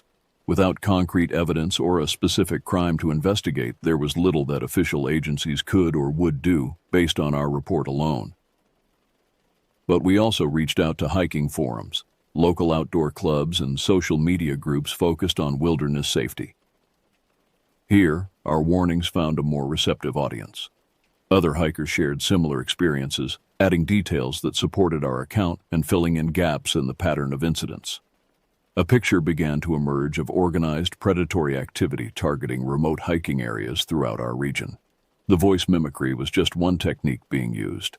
Other reports mentioned false trail markers, deliberately damaged bridges and trail infrastructure, and evidence of camps hidden in areas where no camping was supposed to occur. 6 months later, a joint task force of state and federal law enforcement arrested 3 individuals who had been operating an elaborate scheme to rob and kidnap hikers in remote wilderness areas. They had been using military-grade electronic surveillance equipment to monitor hikers' conversations and then employing sophisticated audio technology to play back recorded voices in order to separate people from their groups. When the details of their operation became public, our experience finally made complete sense. We had encountered the early stages of a hunting pattern that had successfully victimized at least a dozen other hikers over a period of several years. Our escape had been successful not because we were particularly clever or brave, but because we had recognized the threat early enough to respond appropriately. The technology they had been using was indeed far more advanced than anything available to typical civilians. Military surplus equipment obtained through black market channels and modified for their specific purposes. Their operation had been sophisticated enough to avoid detection for years, and it might have continued indefinitely if they hadn't eventually targeted a group that included an off-duty police officer who recognized the tactical nature of what they were experiencing. Looking back, I realize how fortunate we were. The voices in the forest that day were not supernatural or unexplainable. They were human predators using advanced technology to hunt other humans in locations where victims would be isolated and vulnerable. Our instinct to flee rather than investigate had literally saved our lives. The wilderness remains a place of beauty and recreation for millions of people, but it's also a place where human predators can operate with relative impunity. The incident taught me that the most dangerous creatures in the forest are not bears or wolves, but the humans who have learned to exploit our assumptions about safety and isolation. I still go fishing with my friends, but we're more cautious now about remote locations. We inform multiple people about our plans, carry reliable communication equipment, and most importantly, we trust our instincts when something feels wrong. The voices in the forest that day were a warning that we were fortunate enough to heed in time. The memory of hearing our own voices calling to us from the darkness between the trees will stay with me for the rest of my life. Not because it was supernatural or mysterious, but because it was human intelligence turned toward predatory purposes, and because I now understand how easily it could have ended very differently for all of us.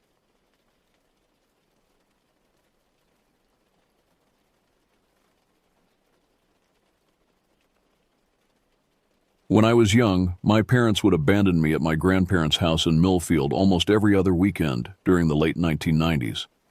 They lived in this decrepit two-story Victorian with rotting wood siding and too many rooms that seemed to breathe with malevolent life. The place always reeked of mothballs and decay, mixed with whatever my grandmother was attempting to salvage from her ancient cookbooks. It wasn't the worst arrangement. I received stale cookies and dangerous amounts of neglect, except for one horrifying reality. Bruno. Bruno was my grandfather's obsession, a massive German shepherd that he'd acquired before my birth. By the time I was forming coherent memories around age 4, Bruno was already a seasoned predator disguised as a family pet. My grandfather Edmund had molded him through brutal training regimens for regional intimidation competitions when Bruno was younger. The basement wall displayed his grotesque trophies, ribbons and photographs of Bruno looking menacing beside my grandfather's twisted grin. To every visiting neighbor and family friend, Bruno represented the pinnacle of canine discipline and intelligence. To me, he embodied pure terror, given flesh and fur. The house itself seemed to conspire with Bruno's malevolence. Shadows lingered too long in corners where they had no business existing. Floorboards groaned under invisible weight during the darkest hours. Windows rattled without wind, and doors creaked open on their own, as if the structure itself was breathing. Shallow, labored breaths that matched the rhythm of Bruno's constant panting. My grandmother, Constance, treated Bruno like the son she never had, feeding him raw meat by hand while crooning disturbing lullabies in a voice that made my skin crawl. She would ask Bruno if he wanted another piece of bleeding steak in that sickening baby voice, answering herself that yes, of course he did. He was such a good boy, such a perfect boy. Meanwhile, I spent every waking moment calculating escape routes and safe hiding spots throughout that cursed house. The adults never witnessed Bruno's true nature.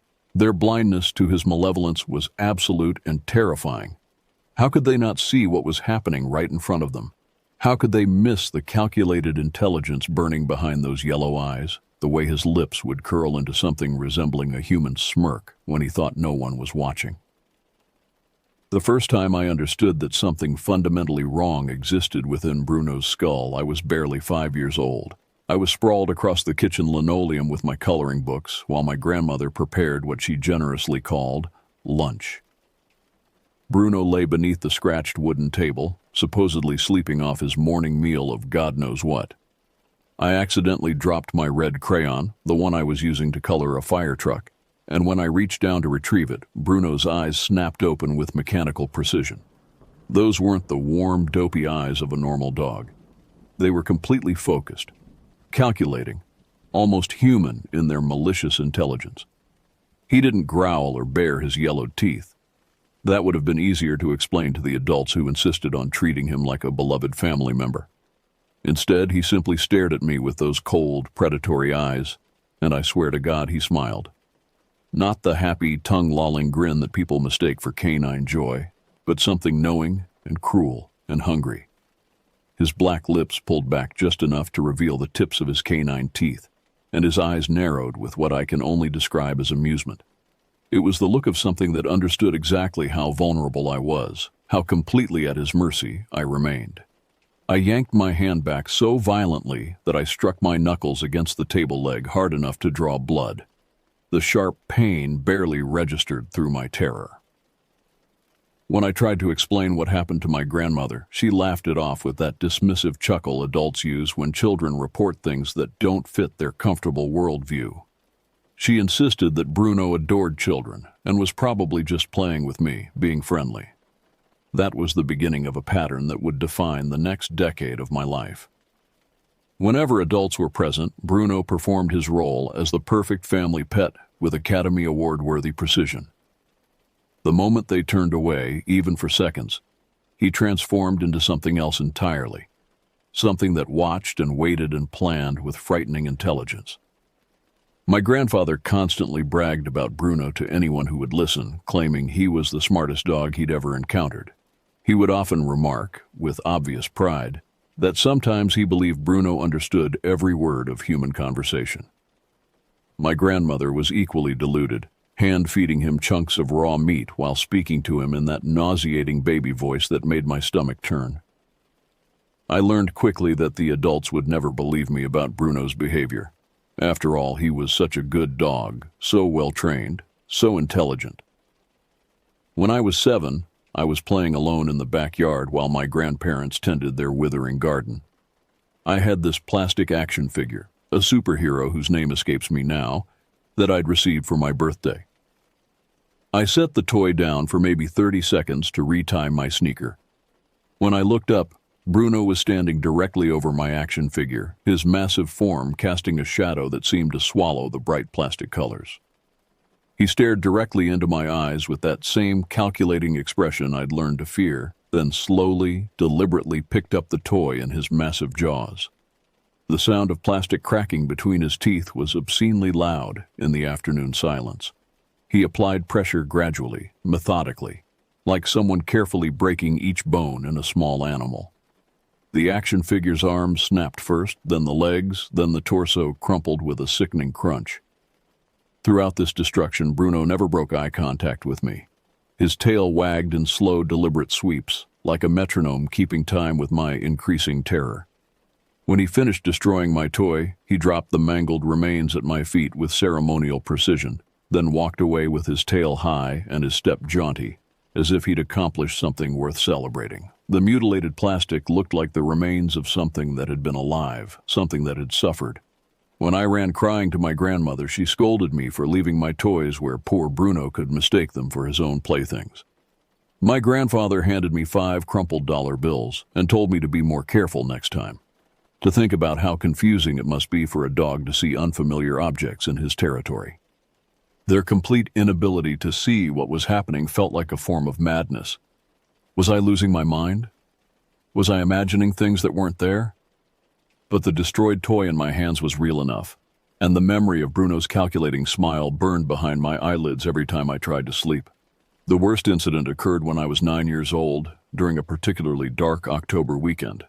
I was sleeping in the guest room at the end of the upstairs hallway, a room that always smelled like dust and old death, where the wallpaper peeled in long strips that resembled diseased skin. I woke around midnight with my bladder demanding attention. The hallway stretched before me like a tunnel into hell, dark and seemingly endless. I didn't want to wake anyone by turning on lights, so I crept toward the bathroom using the faint moonlight filtering through grimy windows. Halfway down the hall, I heard the familiar click of nails on hardwood. Bruno materialized at the far end of the corridor, just a hulking silhouette against the lesser darkness. He stood perfectly motionless, watching me with an intensity that made my heart hammer against my ribs. Something about his posture was wrong, unnatural. He wasn't standing like a normal dog. He was too still, too purposeful, like a predator that had caught the scent of wounded prey. I took one step backward toward my room, and he took one step forward. I stepped back again, and he mirrored my movement exactly. It was like some twisted dance, some perverse game where the rules were written in my terror and his amusement. His breathing was audible now, deep, controlled inhalations and exhalations that sounded almost human. When I finally turned to run back to my room, I heard him coming after me. Not the clumsy gallop of an excited dog, but measured, calculated steps that seemed to match my own panicked rhythm. I barely made it through my door before slamming it shut and turning the lock with shaking fingers. Bruno hit the door with tremendous force, making the entire frame shudder. Then came silence, the kind of complete quiet that feels more threatening than any sound. I stood there trembling, afraid to move, afraid to breathe too loudly. Then I heard it, scratching at the door. Not the frantic clawing of a dog that wanted inside, but deliberate, methodical gouging. The sound was rhythmic, almost artistic, as if he was carving something meaningful into the wood. It continued for nearly 2 hours before stopping. In the morning, there were deep gouges in the bottom of the door, not random scratches, but deliberate marks that almost looked like letters or symbols. My grandfather examined the damage with an expression I'd never seen before. Not anger at his precious dog, but something closer to fear. For the first time, I saw doubt in an adult's eyes when they looked at Bruno. My grandfather stared at those scratches for a long time, then at Bruno, then back at the scratches. He mumbled something about this not being like Bruno at all, about never seeing behavior like this before. But there was something in his voice, something that suggested maybe he had seen things he couldn't explain. When I was 11, Bruno died, and I wish I could claim to feel anything other than overwhelming relief. I was staying with my grandparents that particular weekend when it happened, and Bruno had been acting stranger than usual all day, more aggressive, more unpredictable. He'd spent hours pacing through the house, his nails clicking incessantly on the hardwood floors like some demented percussion instrument. He would stop randomly in doorways, staring at empty spaces as if he could see things the rest of us couldn't. His growling was constant and low, directed at shadows and corners where nothing visible lurked. That night, his behavior escalated to the point where my grandfather had to physically drag him to the basement and lock him in. Even through the thick wooden door and down a full flight of stairs, we could hear Bruno's barking. Not normal dog barking, but something that sounded almost like screaming. The sounds were rhythmic and deliberate, as if he was trying to communicate something urgent and terrible. Around 3 in the morning, I woke to complete silence. The kind of absolute quiet that feels wrong when you're accustomed to the normal creaks and sighs of an old house. I lay there in the darkness, suddenly aware that I couldn't hear Bruno anymore. No barking, no pacing, no scratching, nothing. The silence was somehow more terrifying than his noise had been. It felt heavy and expectant, as if the house itself was holding its breath, waiting for something to happen. I pulled my blankets over my head and tried to convince myself that Bruno had simply tired himself out and fallen asleep. In the morning, my grandfather found him at the bottom of the basement stairs, dead. The veterinarian later determined it was a massive heart attack, apparently common for his age and breed. Natural causes, nothing suspicious, case closed. But what the veterinarian didn't see, what my grandmother quickly ushered me away from before I could examine too closely, was Bruno's expression. His lips were pulled back in what looked like a snarl of pure rage, his eyes wide open and staring at something only he could see. His front paws were extended as if he'd been reaching for something at the moment of death. He didn't look peaceful. He didn't look like he'd simply succumbed to age and genetics.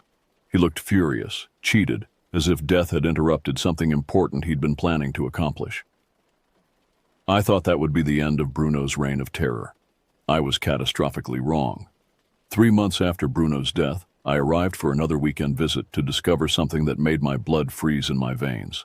There, positioned near my grandfather's favorite leather armchair in the den, was Bruno, stuffed and mounted in a standing position that captured him at his most intimidating. The taxidermist had done exceptional work. Bruno's fur had been expertly groomed and positioned, his posture regal and alert, exactly like in those competition photographs that still lined the basement walls. His mouth was slightly open, revealing those yellowed canine teeth that had haunted my nightmares for years. But something was wrong with his eyes. They were glass, obviously artificial, but they seemed to track movement around the room. No matter where I stood, those dead eyes followed me with the same calculating intelligence I remembered from life. The taxidermist had somehow captured the essence of Bruno's malevolent personality and trapped it behind those glassy windows. My grandfather beamed with pride as he asked if I thought Bruno looked magnificent. He explained that now Bruno would always be with them, watching over the family, protecting the house. My grandmother seemed less enthusiastic about the arrangement, but she supported her husband's decision with the kind of resigned acceptance that comes after decades of marriage. She explained quietly that my grandfather couldn't bear to part with Bruno, that this was his way of processing grief.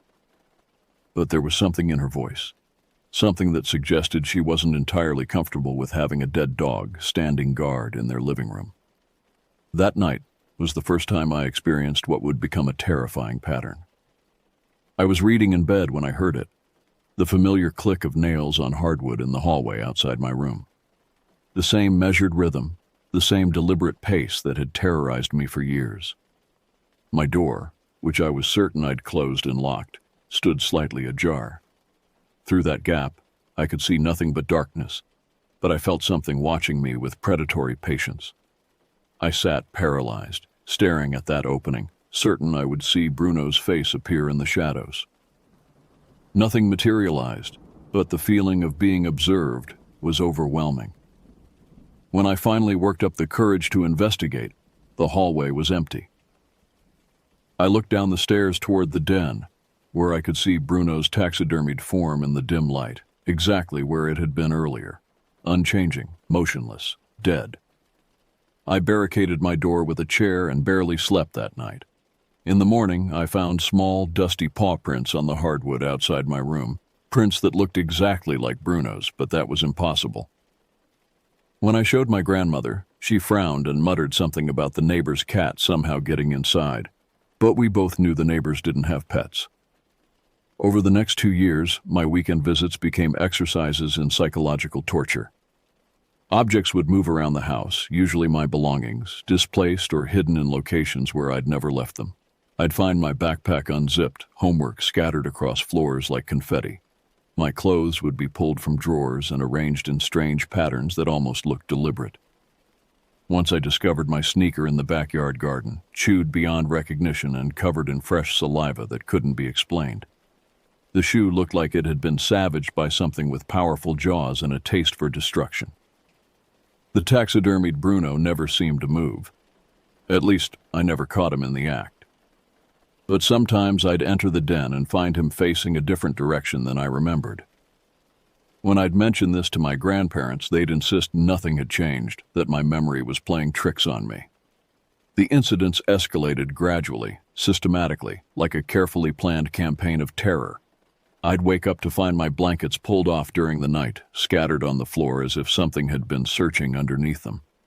I'd feel pressure at the foot of my bed, like a large animal settling down to sleep, but nothing was ever there when I turned on the lights. The clicking of nails became a regular nighttime occurrence, always stopping just outside my door. Sometimes I could hear breathing, deep, controlled inhalations and exhalations that sounded too measured to be natural. On particularly bad nights, I could hear what sounded like scratching inside the walls, as if something was trying to claw its way out from within the house's structure. My parents thought I was having behavioral problems. My grandparents were concerned but helpless. They never experienced anything themselves, which made my reports sound like the fantasies of an unstable child.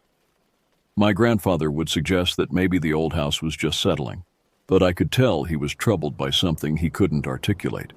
Sometimes I'd catch him staring at the taxidermied Bruno with an expression of uncertainty, as if he was beginning to question the wisdom of preserving his beloved pet. There were moments when he seemed to be listening to sounds only he could hear, his head tilted and his eyes distant. The final incident happened when I was 14, during what I promised myself would be my last overnight stay at that cursed house. It was spring break of 2003, and my grandparents had gone to bed early, leaving me alone with the television and my growing dread. I must have dozed off on the living room couch because I woke suddenly around midnight to find the television still broadcasting some late-night talk show. I had that unmistakable feeling of being watched, that primitive awareness that predators instill in their prey. The taxidermied Bruno was gone from his usual position near my grandfather's chair. The empty space where he'd stood seemed to pulse with malevolent energy. I sat up fully, my heart racing as I scanned the dark room. There had to be a rational explanation. Maybe my grandfather had moved him for cleaning, or perhaps the mounting had finally given way. But deep in my bones, I knew that wasn't the case. Something was happening, something that defied every logical explanation I could construct.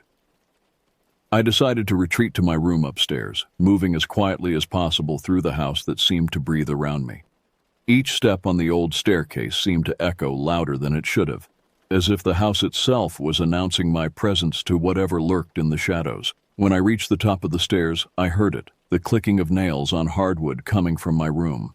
Not the remembered echo of past terror, but immediate, present, real. I should have run to my grandparents' room, should have screamed for help, but fear paralyzed my legs and stole my voice. I approached my bedroom door, which stood slightly ajar, and pushed it open with a trembling hand. There, in the center of my room, was Bruno. Not the stiff, artificial construct of the taxidermist, but something else entirely, something that defied every natural law I'd been taught to trust. He looked solid, but somehow wrong, like a photograph that had been poorly developed. His fur was dull and seemed to absorb light rather than reflect it. His movements were jerky and unnatural, but his eyes, those yellow, calculating eyes, were exactly as I remembered them from life, burning with malicious intelligence and patient hunger. When he saw me, his mouth opened in what could only be described as a smile, revealing teeth that gleamed unnaturally white in the darkness. The expression was so human, so deliberately cruel, that my mind recoiled from processing what I was seeing. I couldn't move. I couldn't scream. I could only watch in paralyzed terror as he slowly approached me, his nails clicking on the hardwood floor with each deliberate step. When he was directly in front of me, close enough that I could smell the musty odor of death and preservation chemicals, he stopped. For a moment that lasted an eternity. Nothing happened. We stared at each other across the impossible gap between life and death, between sanity and madness. Then, faster than thought, he lunged forward and seized a mouthful of my hair in his jaws. The pain was immediate and excruciating, but it also broke the spell of terror that had held me motionless. I screamed as Bruno began dragging me by my hair toward the hallway, his supernatural strength easily overcoming my desperate struggles.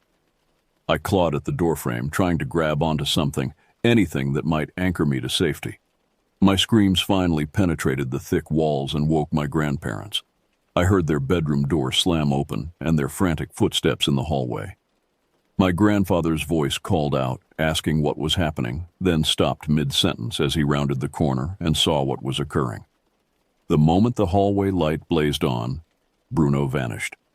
Not ran away, not released me and fled, simply ceased to exist, as if he'd been nothing more than a shadow that couldn't survive illumination. 1 second he was there, solid and real and terrifying, gripping my hair with supernatural strength. The next second I was alone, collapsed on the floor, and sobbing uncontrollably.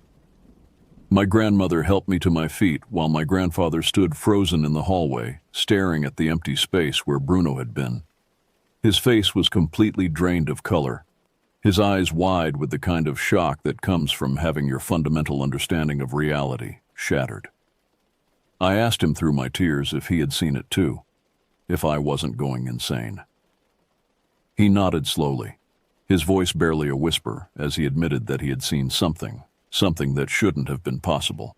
That night, while I lay trembling in my grandparents' bed, there was no way I was sleeping alone. I heard my grandfather go downstairs. There was silence for a long time, then the sound of the back door opening and closing. Heavy footsteps crossed the backyard, followed by the distinctive sound of a shovel biting into earth. In the morning, the taxidermied Bruno was gone. My grandfather refused to tell me exactly what he'd done with it, only saying that it had been taken care of, that some things shouldn't be preserved, that some doors, once opened, are difficult to close. He finally admitted that he'd been experiencing things too. Objects moved, strange noises, a persistent feeling of being watched by something that shouldn't exist.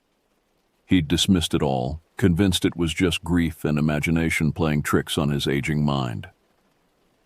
I never stayed overnight at my grandparents' house again. My parents didn't understand my refusal, but they respected it after seeing the genuine terror in my eyes whenever the subject was mentioned. Years later, after both my grandparents had passed away and we were cleaning out their house, I found a small metal box buried in the backyard garden under an unmarked stone.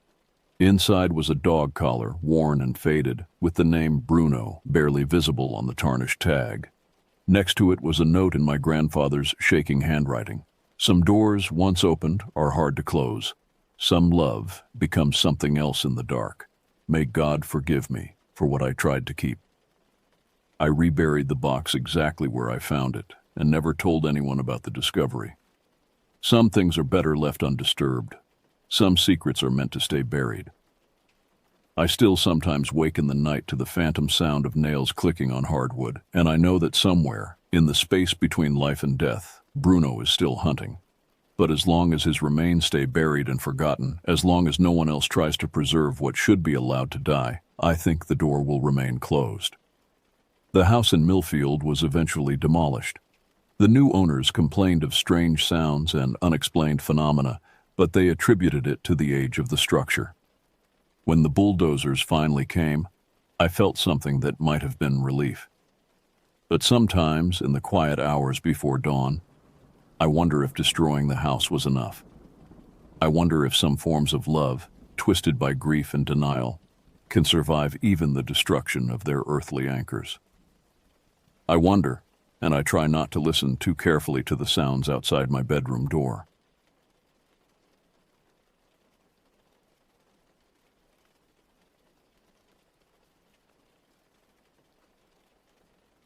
I was 16, a sophomore at Lincoln High back in 2012, and absolutely nothing about me screamed cool kid. Neither did my best friend Danny.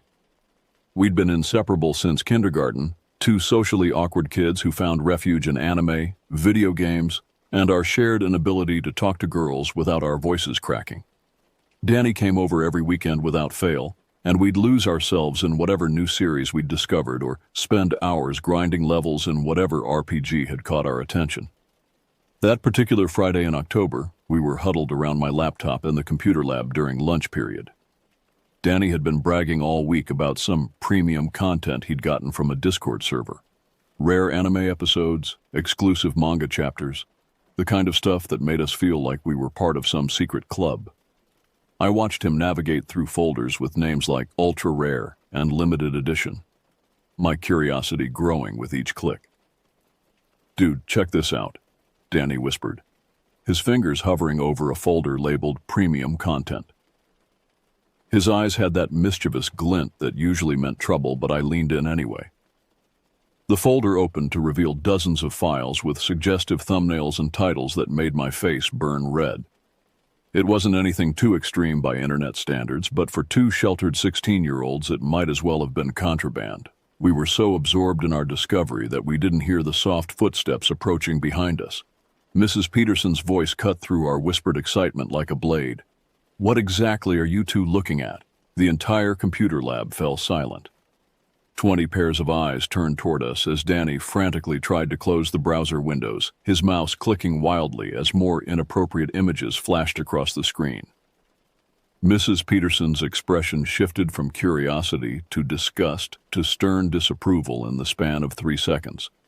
My stomach dropped so fast, I thought I might actually throw up right there on the keyboard. "Principal's office. Now," she said, her voice carrying across the silent room.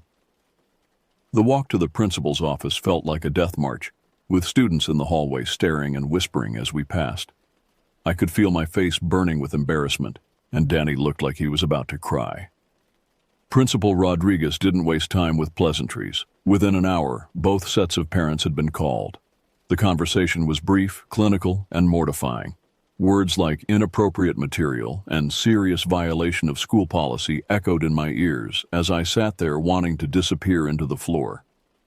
Dad picked me up in his old pickup truck, and the silence during the drive home was suffocating.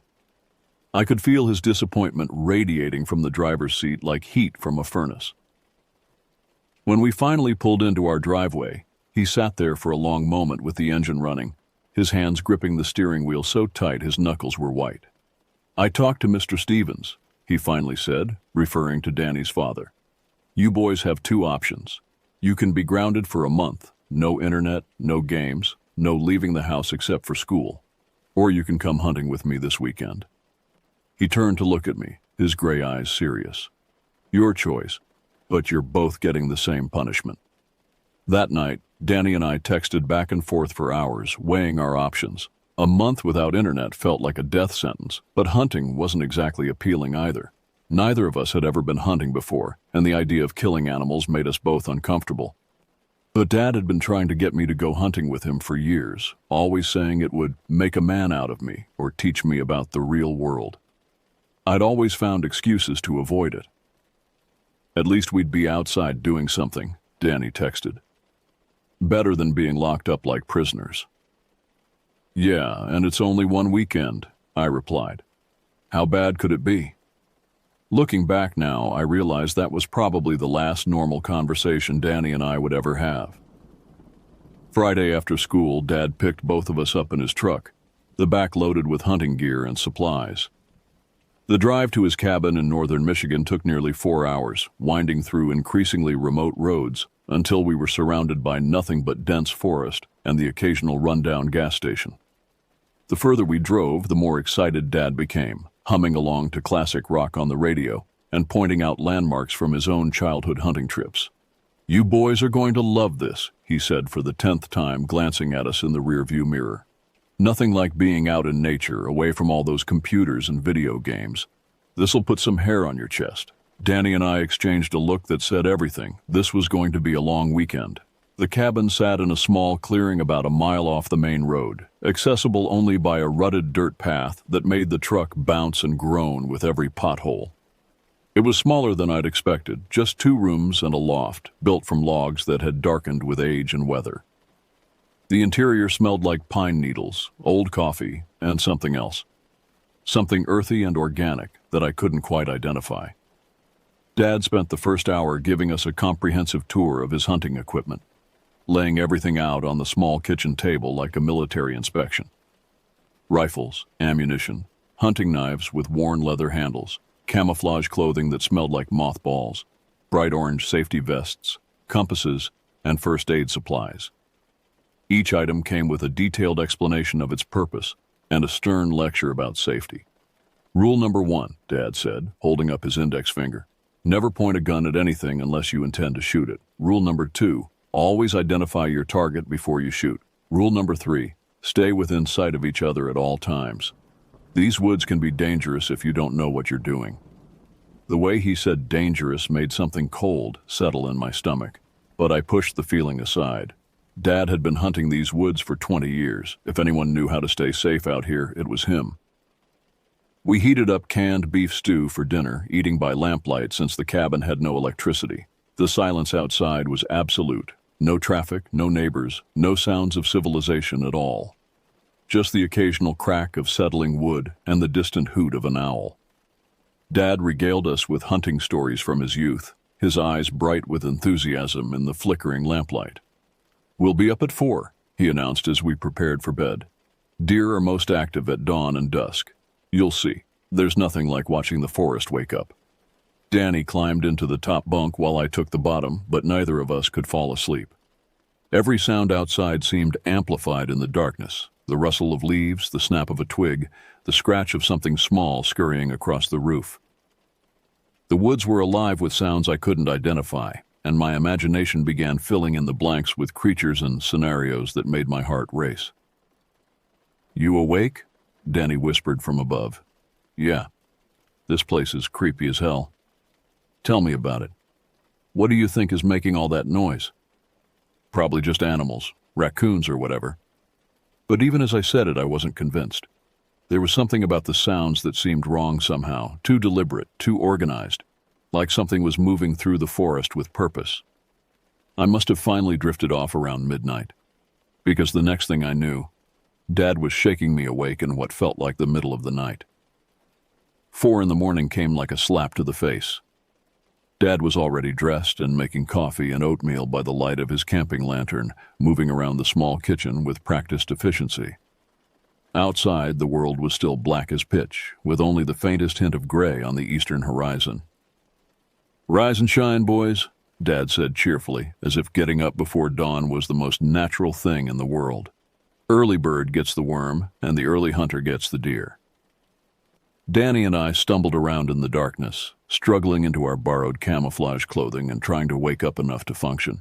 The hunting gear felt foreign and uncomfortable. The jacket was too big, the boots too heavy, and the orange safety vest made me feel like a construction worker. Dad checked our rifles one more time, walking us through the loading and safety procedures with military precision.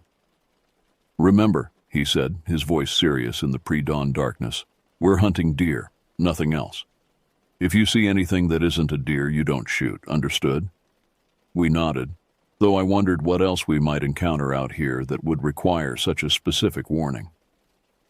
The hike into the woods was surreal, our flashlight beams creating small pools of light in an ocean of darkness. The air was crisp and cold, our breath visible in small puffs of vapor. Dew soaked through my boots within minutes, and I could feel the moisture seeping into my socks.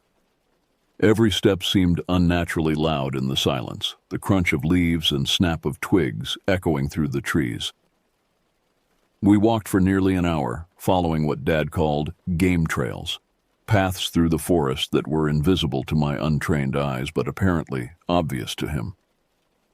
The trees grew denser as we moved deeper into the woods, their branches forming a canopy overhead that blocked out even the faint starlight. Finally, Dad stopped in a small clearing and began setting up what he called a blind, a camouflaged shelter where we could wait for deer to appear. The structure was simple but effective, providing concealment while giving us a clear view of the surrounding area. "This is where patience comes in," Dad whispered as we settled in to wait. "Hunting is 90% waiting and 10% action. The key is to stay quiet and alert." As the sun began to rise, the forest gradually came alive around us. The darkness retreated slowly, revealing details that had been hidden in the night. Trees took shape, their bark textured and varied. Undergrowth became visible, thick with ferns and fallen logs. Birds began to sing, their voices creating a natural symphony that was both beautiful and slightly unsettling. But as the morning progressed, I began to notice something odd. The birds that had been singing so enthusiastically at dawn gradually fell silent. At first, I thought it was just the natural progression of morning activities, but the silence seemed to spread through the forest like a wave, starting from somewhere deeper in the woods and moving toward us. Danny noticed it too. He kept shifting in his position, looking around nervously and opening his mouth as if to say something before Dad's stern looks reminded him to stay quiet. But even Dad seemed to sense that something had changed. His relaxed posture became more alert, and his eyes scanned the tree line with increased intensity. By 8 o'clock, we still hadn't seen any deer, and the forest had become unnaturally quiet. Even the insects had stopped buzzing. The silence was so complete it felt oppressive, like the entire woods were holding their breath. "Let's move to another spot," Dad whispered, his voice barely audible. Sometimes the deer change their patterns. We packed up our minimal gear and began moving deeper into the forest, following another of Dad's invisible trails. The trees grew even denser here, their branches interlocking overhead to create a natural tunnel. Less light filtered through the canopy, and the air felt cooler, almost damp. That's when Dad suddenly stopped, his entire body going rigid. He held up his hand for silence and pointed ahead through the trees.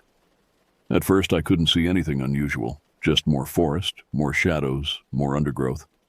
But then I noticed movement about 50 yards ahead, small shapes moving between the trees with an odd, jerky motion. Dad motioned for us to get down, and we crouched behind a fallen log. He pulled out his binoculars and studied the area for what felt like an eternity, his face growing increasingly tense. When he finally lowered the binoculars, his expression was unlike anything I'd ever seen before, a mixture of confusion, disbelief, and something that looked disturbingly like fear. "Tell me what you see," he whispered, handing me the binoculars. Through the binoculars, the distant figures came into sharp focus, and my blood seemed to freeze in my veins. 3 small shapes moved between the trees, no more than 3 feet tall, but they definitely weren't children. Their movements were all wrong. Too stiff, too angular, like marionettes being operated by an inexperienced puppeteer. Their skin was pale, almost translucent, with a sickly gray undertone that made them look diseased. They appeared to be naked, but their bodies were somehow wrong, proportioned in a way that hurt to look at. Their limbs were too long for their torsos, their heads too large for their necks. They moved in perfect synchronization, bending down to collect something from the forest floor before straightening up and moving to the next location. Whatever they were gathering, they placed it in small sacks or pouches that seemed to be made from some kind of organic material. The most disturbing thing was their faces. Even through the binoculars, I couldn't make out distinct features, just dark hollows where eyes should be and holes that might have been mouths. When they turned their heads, which they did frequently, the motion was too fast, too sharp, like birds of prey scanning for threats. I felt Danny nudging me urgently, and I reluctantly handed him the binoculars. His sharp intake of breath told me he was seeing the same impossible things I had witnessed. When he tried to whisper, "What the hell?" Dad immediately motioned for complete silence, his face grave with concern. I looked at my father, this man who had always been my anchor of normalcy and strength, and saw genuine fear in his eyes for the first time in my life. He'd been hunting these woods for 20 years, knew every trail and landmark, every type of wildlife that called this forest home. Whatever those things were, they weren't part of his familiar world. "What are they?" I mouthed silently. Dad shook his head slowly, his eyes never leaving the distant figures. He took the binoculars back and studied them for another long moment before whispering so quietly I could barely hear him. "I don't know. I've never seen anything like this." The 3 creatures continued their methodical collection, moving through the underbrush with an efficiency that suggested they'd done this many times before. They communicated with each other, but not with sounds. Instead, they used quick, jerky gestures that looked almost like sign language. Occasionally, one would pause and tilt its oversized head, as if listening to something beyond human hearing. Danny was breathing heavily beside me, and I could see him struggling not to panic. His face had gone completely white, and his hands were shaking as he gripped his rifle. I reached over and touched his arm, trying to provide some comfort, but I was just as terrified as he was. That's when Danny made the mistake that changed everything. In his nervousness, he shifted his weight too quickly and lost his balance. His elbow caught on a protruding root, sending him tumbling backward with a crash that echoed through the silent forest like a gunshot. His rifle hit the ground with a metallic clang that seemed to reverberate forever. The effect on the 3 creatures was immediate and terrifying. They stopped moving instantly, their heads snapping toward our location with that same unnaturally fast motion. Even from 50 yards away, I could feel them focusing their attention on us, like the weight of their gaze was a physical force pressing against my chest. For a moment that stretched into eternity, we stared at each other across the forest floor. The creatures remained perfectly still, their dark eye hollows fixed on our hiding spot. Dad's breathing had become shallow and rapid, and I could see his knuckles white as he gripped his rifle. Then, as if responding to some unheard signal, all 3 creatures began moving toward us, not running, not rushing, but walking with that same jerky, unnatural gait. Their movements were purposeful and coordinated, like hunters who had just spotted their prey. "Run," Dad whispered, his voice barely audible. "Run now." We exploded from our hiding spot like startled deer, crashing through the underbrush without any regard for stealth or safety. Branches tore at our clothes and scratched our faces as we fled deeper into the forest. Behind us, I could hear Dad shouting instructions, but his words were lost in the thunder of our panic and the sound of breaking branches. Danny stumbled again, going down hard and crying out as he hit the ground. Dad stopped to help him while I kept running, my mind blank with terror. Every shadow looked like a pursuing figure. Every movement in my peripheral vision made my heart race faster. "Keep going," Dad's voice echoed behind me. "Get back to the cabin. We'll catch up." I hesitated for just a moment, torn between loyalty to my friend and the overwhelming need to escape. But Dad's voice carried an authority I'd never heard before, a command that brooked no argument. Go! So I ran. The forest became a blur of green and brown as I crashed through the underbrush, branches whipping across my face and thorns tearing at my clothes. My lungs burned with the effort of running, and my heart hammered against my ribs so hard I thought it might burst. Every sound behind me, every snapped twig, every rustle of leaves, convinced me that those things were gaining ground. I had no idea if I was going in the right direction. The trails that Dad had followed so confidently were invisible to me, and every tree looked the same. Panic made it impossible to think clearly, to remember the landmarks we'd passed on the way in. All I could do was run and hope that instinct would guide me back to safety. After what felt like hours, but was probably only 30 minutes, I burst through the tree line into the familiar clearing where the cabin sat. I'd never been so relieved to see that small, weathered building. My legs gave out as I reached the front door, and I collapsed against it, gasping for air and shaking uncontrollably. It took several minutes before I could steady my hands enough to work the door handle. Once inside, I immediately locked the door behind me and grabbed Dad's shotgun from the rack above the fireplace. My fingers fumbled with the shells as I tried to load it, dropping several on the floor in my haste. The simple mechanical action of loading the weapon helped calm my nerves slightly, giving my hands something to do while my mind raced. I positioned myself facing the door and window, the shotgun across my knees, and waited. The minutes crawled by with agonizing slowness. Every sound outside, the whisper of wind through the trees, the creak of settling wood, the distant call of a bird, made me jump and tighten my grip on the weapon. 1 hour passed, then another. The sun began its descent toward the western horizon, casting long shadows across the clearing. Where were Dad and Danny? What had happened after I ran? The possibilities that ran through my mind were too terrible to contemplate, but I couldn't stop imagining the worst. As afternoon faded into evening, I heard footsteps approaching the cabin. Heavy, deliberate steps that sounded human, but somehow wrong. I raised the shotgun, my finger hovering over the trigger, and held my breath. 3 knocks echoed through the small cabin. "Son, it's us," came Dad's voice through the door. "Open up."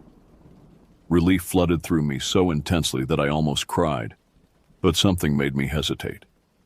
There was something about Dad's voice that didn't sound quite right. It was flatter than usual, lacking the warmth and inflection I was used to.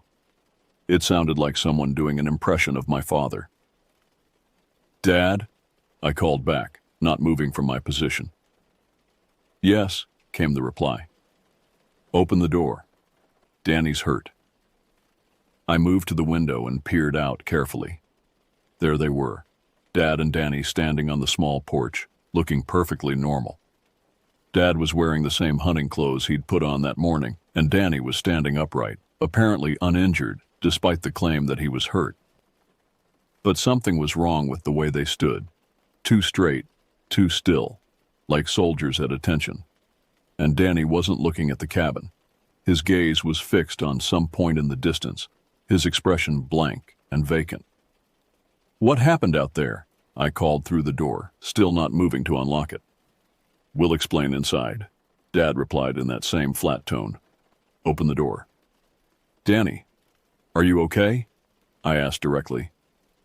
Danny's head turned toward the sound of my voice, but his movement was too sharp, too quick, exactly like the motions of those creatures in the forest. When our eyes met through the window, there was no recognition in his gaze, no spark of the friendship we'd shared for 11 years. His eyes were empty, like looking into the windows of an abandoned house. But they were my father and my best friend. Whatever had happened in the woods, whatever had frightened us so badly, they were here now, and they were alive. That had to count for something. Slowly, reluctantly, I unlocked the door. Dad and Danny entered the cabin with movements that were subtly wrong in ways I couldn't immediately identify. Dad walked too stiffly, his usual casual stride replaced by something mechanical and precise. Danny moved like he was concentrating on each step, as if walking had become something that required conscious thought rather than instinct. The first thing Dad did was take the shotgun from my hands. "Don't need this now," he said, his voice carrying that same flat quality I'd noticed through the door. There was no warmth in it, no relief at our reunion, no acknowledgement of the terror we'd all experienced in the woods. Danny sat heavily on the small couch, his gaze fixed on the floor. His clothes were dirty and torn, consistent with our panicked flight through the forest, but there were no visible injuries, no cuts, no bruises, nothing to explain why Dad had claimed he was hurt. "What happened after I left?" I asked, settling into the chair across from them. "Those things in the woods, what were they?" Dad began packing our gear with methodical efficiency, folding clothes and organizing equipment as if we were checking out of a hotel. "What things?" he asked without looking up. The question hit me like a physical blow. "The creatures we saw, the small ones collecting stuff from the forest floor. We all saw them through the binoculars." "We didn't see anything," Dad replied, his voice emotionless. "There was a bear. We ran, that's all." I stared at him in disbelief. A bear? That was his explanation for what we'd witnessed? "Dad, that's not what happened. Those things weren't bears. They were—" "We're leaving now," Dad interrupted, cutting off my protests. He continued packing with the same mechanical precision, never pausing to look at me or acknowledge what I was saying. I turned to Danny, desperate for support, for someone to confirm that I wasn't losing my mind. "Danny, tell him. You saw them too. You looked through the binoculars." Danny finally raised his head to meet my gaze, and what I saw in his eyes made my stomach lurch. There was no recognition there, no memory of our shared experience, no acknowledgement of our lifelong friendship. When he spoke, his voice had the same flat quality as Dad's. "Your father's right," he said slowly, as if each word required effort. "It was just a bear." But even as he said it, I could see his hands trembling slightly, and there was something in his expression. Fear, maybe, or a desperate plea for me to stop asking questions. His eyes seemed to be trying to communicate something his words couldn't say. The drive home was a nightmare of silence and tension. Dad drove with the same mechanical precision he'd shown while packing, his eyes fixed on the road ahead. Danny sat beside me in the back seat, staring out the window at the passing landscape. Every attempt I made at conversation was met with monosyllabic responses or complete silence. When we dropped Danny off at his house, I expected some acknowledgement of our friendship, some promise to talk later about what had really happened. Instead, he got out of the truck without a word, walking toward his front door with that same stiff, unnatural gait. "Danny," I called after him through the window, "I'll call you tomorrow, okay?" He paused at his front door and turned back toward me. For just a moment, his expression seemed to flicker, and I caught a glimpse of something that might have been the real Danny trying to communicate. But then his face went blank again, and he nodded once before disappearing into his house. At home, Mom was waiting in the kitchen with dinner prepared and questions about our hunting trip. Dad's response was brief and emotionless. "Fine." He headed straight for the basement, and I could hear him moving around down there for hours, doing something that involved a lot of heavy lifting and what sounded like construction. That night, lying in my bed and staring at the ceiling, I tried to make sense of what had happened.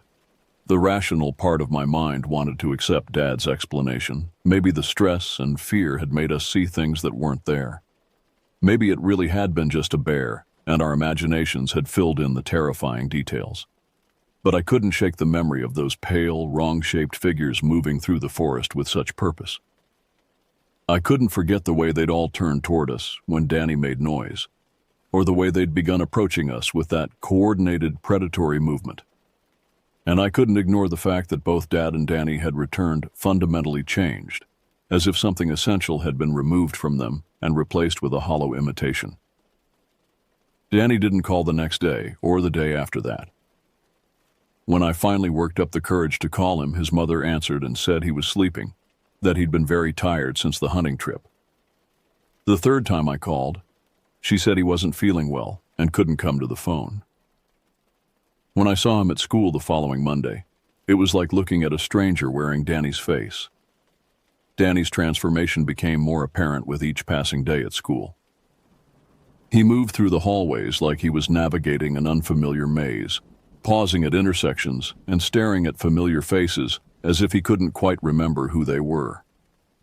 Our shared interests, anime, video games, the inside jokes that had sustained our friendship for years, seemed to have been wiped from his memory completely. During lunch, I cornered him at his usual table in the cafeteria. "Dude, we need to talk about what happened in the woods," I said, keeping my voice low. "Something's wrong with you, and something's wrong with my dad." Danny looked at me with those empty eyes, chewing his sandwich with mechanical precision. "Nothing happened in the woods," he said in that same flat tone that had become his default mode of communication. "We saw a bear. We ran. End of story." "Stop lying," I hissed, frustration boiling over. "We've been best friends since we were 5 years old. You can't just pretend that those things we saw weren't real." For just a moment, something flickered across Danny's face, a brief crack in the facade that revealed the terror lurking beneath. His hand started to shake, and he dropped his sandwich onto the table. When he looked at me, I could see the real Danny trapped behind those vacant eyes, struggling to communicate something his mouth couldn't say. "Drop it," he whispered, glancing around the cafeteria as if he expected to see something watching us. "For your own good, just drop it." That was the last real conversation we had. Danny started avoiding me after that, taking different routes through the hallways and sitting with different people at lunch. When I tried to approach him, he would walk away without a word. It was like watching my best friend die and be replaced by a hollow shell. A month later, Danny's parents transferred him to a private school across town. They said he needed a fresh start and that the public school environment wasn't right for him anymore. I never saw him again. Things at home deteriorated just as rapidly. Dad spent increasingly long periods in the basement, sometimes disappearing down there for entire days. He installed a heavy padlock on the basement door, and when I asked him about it, he just stared at me with those wrong eyes until I looked away. The sounds from the basement became a constant source of anxiety. I could hear him talking down there, but it sounded like he was having conversations with multiple people. The voices that responded didn't sound quite human. They were too high-pitched, too sharp, like the chirping of birds, but with an underlying intelligence that made my skin crawl. Mom noticed the changes too, though she tried to maintain a facade of normalcy. "Your father's just going through something," she told me one evening as we sat at the dinner table without him. "Men his age sometimes have difficulties adjusting to changes in their lives." But I could see the worry in her eyes, the way she glanced nervously toward the basement door whenever those strange sounds drifted upstairs. She'd lost weight, and there were dark circles under her eyes that suggested she wasn't sleeping well. Dad's behavior became increasingly erratic. He stopped going to work, claiming he was taking a leave of absence to focus on important research. When his boss called the house looking for him, Dad would disappear into the basement and refuse to come out until the phone stopped ringing. He began taking long walks at night, leaving the house after we'd gone to bed and returning before dawn. I started staying awake to listen for his return, and the sounds he made coming back were wrong. His footsteps were too light, too quick, and sometimes I could swear I heard other footsteps accompanying his, smaller, quicker steps that didn't sound like they belonged to human feet. In the mornings, I would find evidence of his nocturnal activities, mud tracked through the kitchen that had an odd, organic smell unlike regular dirt, and small scratches on his arms and face that he couldn't or wouldn't explain. His clothes would be filthy and sometimes torn, as if he'd been crawling through underbrush or digging in the earth. The final straw came on a cold morning in December, 3 months after our hunting trip. I woke to the sound of screaming. I found Mom on the bathroom floor, her body convulsing as some invisible force seemed to be tearing through her nervous system. Dad stood in the doorway watching, his expression utterly blank, as if he were observing a mildly interesting television program rather than his wife's medical emergency. "Call 911!" I screamed at him as I knelt beside Mom, trying to remember what I'd learned about seizures in health class. But Dad just stood there, motionless, those wrong eyes fixed on Mom's writhing form with what might have been clinical curiosity. I called 911 myself, my hands shaking so badly I could barely dial the numbers. The paramedics arrived within minutes, their professional efficiency a stark contrast to Dad's eerie passivity. They worked on Mom with practiced skill, checking her vital signs and asking questions that Dad answered in monosyllables. "Stroke," one of the paramedics told me as they loaded Mom onto a stretcher. "Severe one. We need to get her to the hospital immediately." I expected Dad to ride in the ambulance or at least follow us to the hospital, but he simply stood in the driveway and watched as we drove away. When I looked back through the rear window, he was still standing there, perfectly still, like a statue of a man rather than a living human being. Mom spent 2 weeks in the ICU, her brain activity monitored by machines that beeped and hummed with mechanical persistence. The doctors said there had been massive damage, that even if she survived, she would likely never be the same. Dad visited exactly once, standing beside her bed for 5 minutes before leaving without a word. She died on a Tuesday morning while I was at school. Dad picked me up from the principal's office, delivered the news in that same flat tone he'd used for everything else, and drove us home in silence. At the funeral, he stood apart from everyone else, showing no emotion as they lowered Mom's casket into the ground.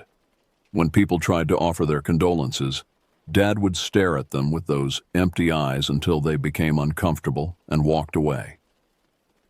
Several family friends commented on how different he seemed, how the loss had changed him, if they only knew how right they were. The year and a half that followed were the worst of my life.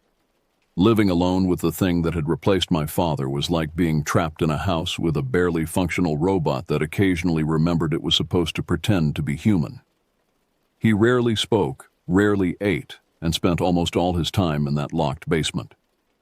Strange packages began arriving at irregular intervals, small boxes wrapped in brown paper with no return address. Dad would take them directly to the basement, and I would hear sounds down there that suggested he was opening them and distributing their contents to something. The organic smell that had always emanated from the basement grew stronger, accompanied by new odors that made me gag when they drifted upstairs. Sometimes I would find tiny footprints in the mud by the back door, footprints that were roughly human-shaped but wrong in ways that made my brain refuse to process them completely. They were too small to belong to an adult, but they had too many toes and the proportions were all wrong. Dad's physical transformation accelerated during this period. He lost weight rapidly, his skin taking on that same grayish, translucent quality I'd seen in the creatures in the forest. His movements became even more mechanical and precise, and sometimes I would catch him moving his head with that same sharp, bird-like motion that had terrified me in the woods. I counted down the days until my 18th birthday, with the desperate intensity of a prisoner awaiting parole. I applied to colleges as far from home as possible, eventually choosing a school in California that offered me a partial scholarship. Dad showed no interest in my plans, no emotion when I told him I was leaving. He simply nodded once and returned to whatever he was doing in the basement. On graduation day, Dad didn't attend the ceremony. I walked across the stage to receive my diploma with an empty chair where my father should have been sitting. That night, as I packed my belongings for the move to California, I could hear him in the basement having one of his conversations with those other voices. I left the next morning while he was on one of his nocturnal walks, unable to face another emotionless goodbye. I left a note on the kitchen table explaining that I was starting my new life and didn't know when I'd be back. Looking back at the house as I drove away, I realized I was probably seeing it for the last time. College was a fresh start, a chance to rebuild my life among people who didn't know about my strange family history. I made friends, joined clubs, and slowly began to feel human again. The nightmares came less frequently, and I started to believe that maybe I could leave the past behind. But I couldn't shake the need to know what had happened to Dad, what those things in the forest had been, and why Danny and I had been the only ones to see them. During winter break of my freshman year, I drove back to Michigan to collect the rest of my belongings and hopefully get some answers. The house looked abandoned when I pulled into the driveway. The grass was overgrown, newspapers and mail had piled up on the front porch, and several windows had been broken by storm damage that no one had bothered to repair. The neighbors said they hadn't seen Dad in months. Using my old key, I entered the house that no longer felt like home. The smell hit me immediately, that organic, earthy odor I remembered from the basement, but now it permeated the entire house. The furniture was covered in dust, and there were more of those strange footprints tracked across the floors. Dad's bedroom was completely empty. His clothes, his personal belongings, even his furniture. Everything was gone, as if he had simply evaporated. The only sign that he'd ever lived there was a thin layer of dust in the shape of a bed frame on the hardwood floor.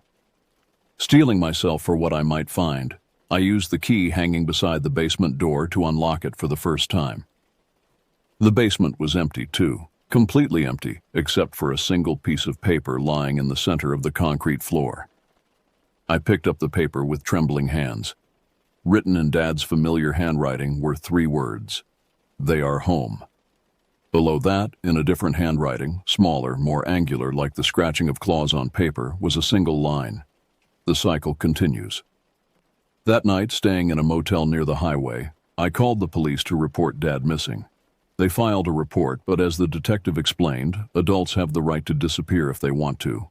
They'd investigate if evidence of foul play emerged, but for now it was just another missing person case in a world full of people who walked away from their lives. I sold the house through a real estate attorney, never setting foot in it again. The buyers were a young couple with 2 small children who were excited about the rustic charm of the property. I wondered if they would notice the strange smells, the odd sounds that came from the basement, the footprints that appeared in the mud after certain kinds of rain. I never returned to my hometown after that, but sometimes, late at night when I can't sleep, I find myself searching online for missing person reports from that area of Michigan. There have been several over the years, people who went into those woods and never came out, or who came out changed in ways their families couldn't explain. And sometimes, when the wind is blowing through the trees outside my apartment in California, I can swear I hear the sound of small, quick footsteps moving through the darkness, accompanied by voices that are too high-pitched to be human, but too intelligent to be animal. The hunting trip was supposed to make men out of Danny and me. Instead, it showed us that there are things in this world that are better left undiscovered. Creatures that exist in the spaces between what we think we know and what we're capable of understanding. I'm 26 now, graduated from college, working a normal job, living a normal life. But every hunting season, when the leaves begin to turn and the air grows cold, I remember those pale figures moving through the forest with their jerky, purposeful gait. I remember Dad's empty eyes and Danny's terrified silence. And I wonder if somewhere in those Michigan woods, they're still out there, still collecting whatever it was they gathered from the forest floor, still waiting for the next group of hunters to stumble into their territory. The cycle continues, just like the note said. Some nights, when the dreams are particularly vivid, I wake up with the taste of pine needles in my mouth and the smell of that organic, earthy odor filling my nostrils. On those nights, I check all the locks on my doors and windows, and I remind myself that I'm hundreds of miles away from those woods. But I know, deep in my bones, that distance doesn't matter to creatures like that. They're patient, they're organized, and they remember everyone who has seen them. The hunting trip taught me that there are predators in this world far more dangerous than bears or wolves. The real predators walk upright, speak in whispers, and know how to wear the faces of the people we love.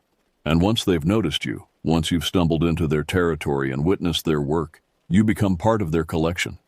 Maybe not right away, maybe not for years, but eventually, everyone comes home.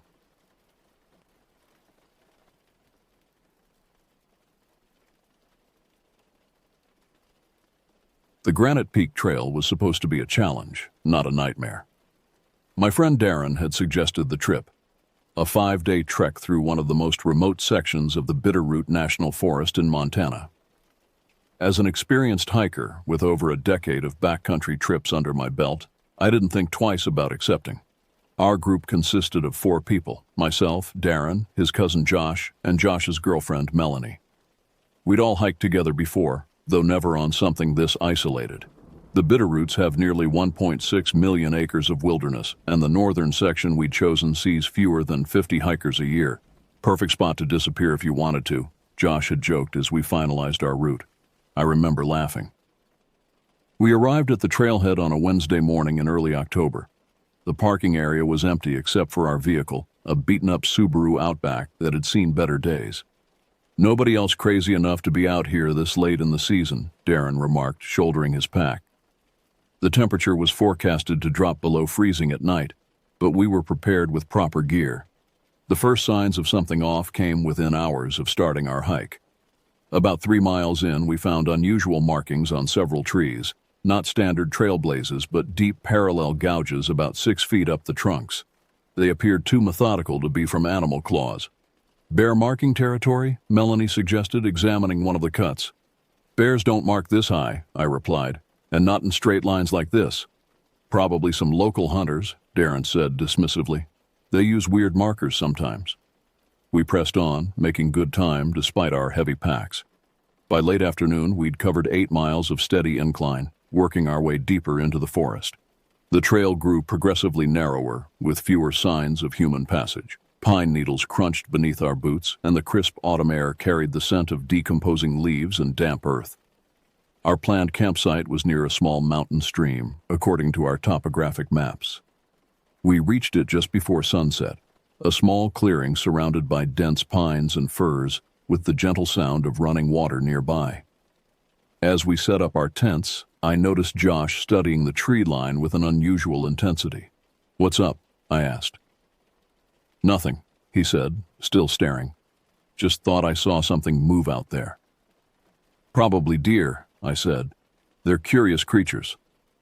"Yeah, probably." We gathered firewood and prepared dinner as darkness fell.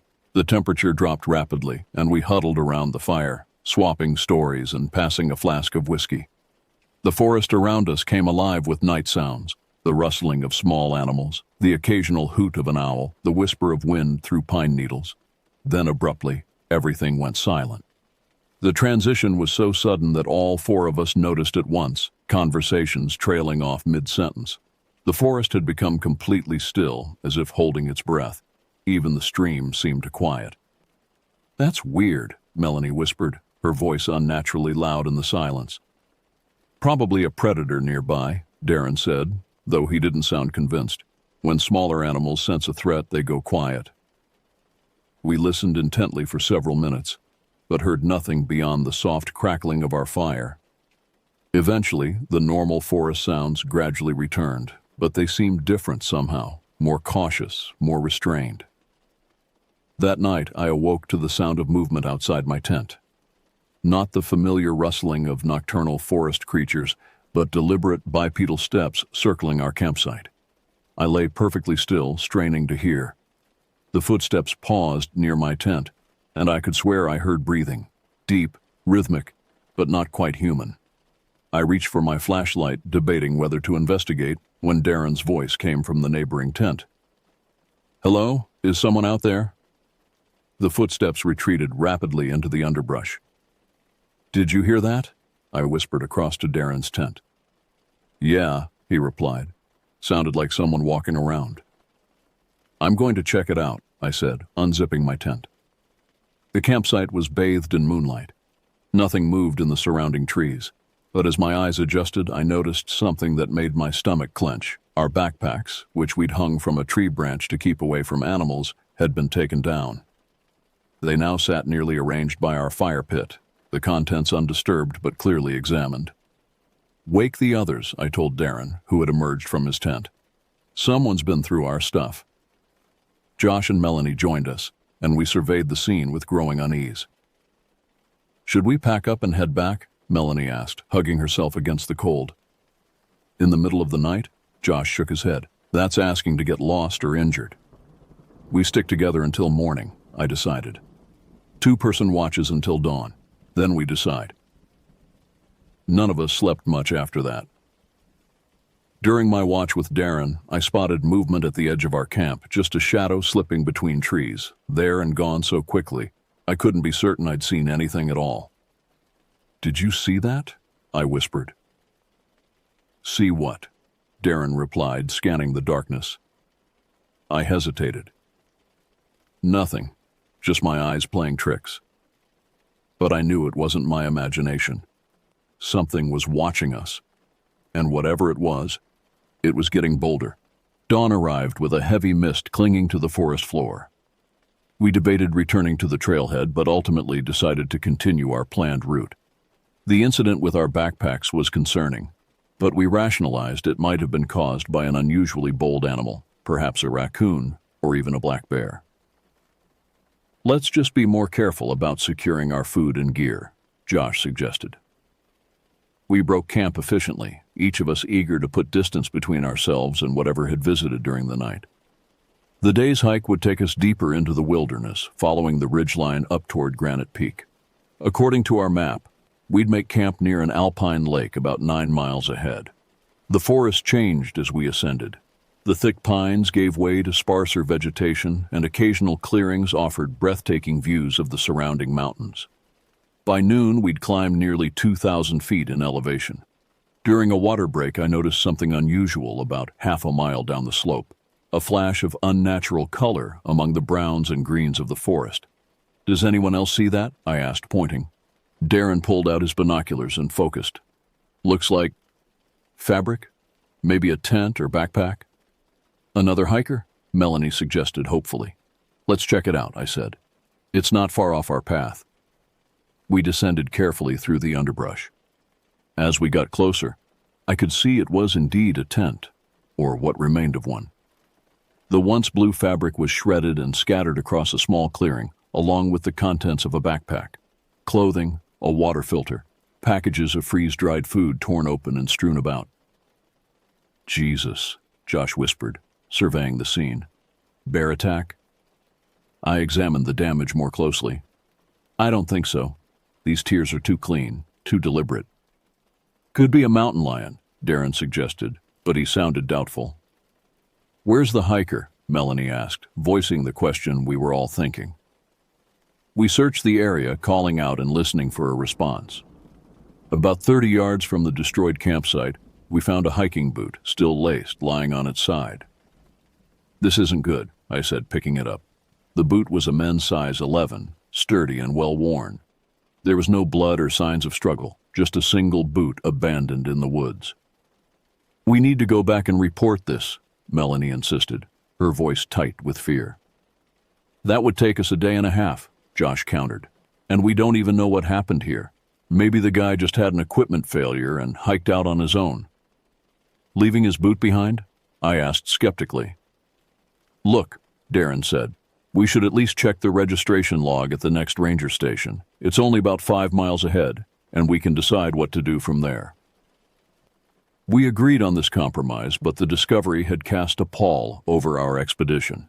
As we hiked, I couldn't shake the feeling that we were being followed. Several times I spun around, certain I'd caught movement in my peripheral vision, but saw nothing. About 2 miles from the destroyed campsite, Josh stopped abruptly. "Tracks," he said, pointing to the ground. The path here was muddy from a recent rainfall, and clear impressions were visible in the soft earth. They weren't human footprints, nor did they match any animal I recognized. The tracks were large, about the size of a human hand, with unusual elongated toes and what looked like claw marks at the tips. "What the hell made these?" Melanie asked, crouching down. "I don't know," I admitted. "Some kind of predator, but nothing native to these mountains that I'm aware of." "They're following the trail," Darren observed. "Same direction we're heading." "Could be a wolf with an injured paw," Josh suggested, though he didn't sound convinced. The tracks continued for nearly a quarter mile before disappearing where the trail became rocky. We proceeded with heightened caution, frequently checking behind us and keeping closer together than before. By late afternoon, we reached the small ranger station marked on our map, a simple log cabin used primarily during fire season. As expected in October, it was unmanned and locked. A logbook protected in a plastic case was mounted beside the door for hikers to register their presence in the backcountry. Darren flipped through the pages, scanning the entries. Last sign-in was 10 days ago. Party of 2, names are Miller and Petrosky. Planned a 7-day loop through this area.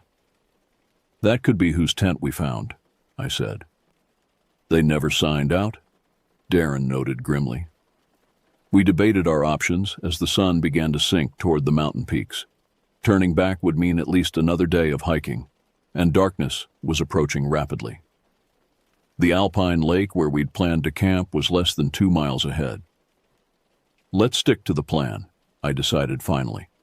We'll reach the lake before dark, make camp, and head back first thing tomorrow. No one was enthusiastic about continuing forward, but the alternative, being caught on the trail after nightfall, seemed worse. We moved at a brisk pace, eager to reach our destination before losing daylight completely. The lake appeared just as the sun touched the horizon, a small, pristine body of water, nestled in a natural bowl formed by surrounding ridges. In different circumstances, it would have been idyllic. Now, with the knowledge of the destroyed campsite and strange tracks, it felt exposed and vulnerable. We set up camp with military efficiency, positioning our tents close together and gathering extra firewood. No one spoke about what we'd found, but it hung in the air between us, an unacknowledged presence as tangible as the approaching darkness. That night, as we sat around the fire, Melanie broke the uneasy silence. I keep feeling like we're being watched. None of us contradicted her. I'd felt the same sensation all afternoon, eyes following our movements, calculating, waiting. The feeling was so intense I could almost point to where the observer was hiding. We should set up a perimeter, I suggested, something that will make noise if anything approaches. Using fishing line from Josh's emergency kit, we strung an alarm system around our campsite, cans and metal cooking equipment that would rattle if the line was disturbed. It wasn't much, but it provided some small comfort as we retired to our tents. Sleep was elusive that night. Every sound from the forest seemed amplified, the rustle of pine needles, the soft lapping of water against the lake shore, the occasional distant cry of a night bird. I lay awake, listening, waiting, my hand resting on the handle of my hunting knife. Just before midnight, our alarm system erupted in a cacophony of metallic clanging. I bolted upright in my tent, fumbling for my flashlight. Outside, the alarm continued to sound, a chaotic jangling of displaced cookware. Darren was already shouting, his voice tight with fear. "Who's there? We're armed!" A bluff, but perhaps a necessary one.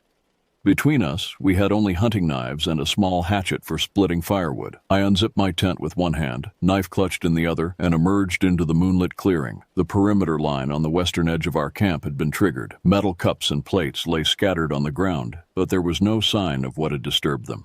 The others joined me, forming a tight cluster, our flashlight beams cutting through the darkness. "Did anyone see anything?" I asked. "Movement by those trees," Josh said, pointing toward a dense stand of pines about 30 yards away. "Just for a second."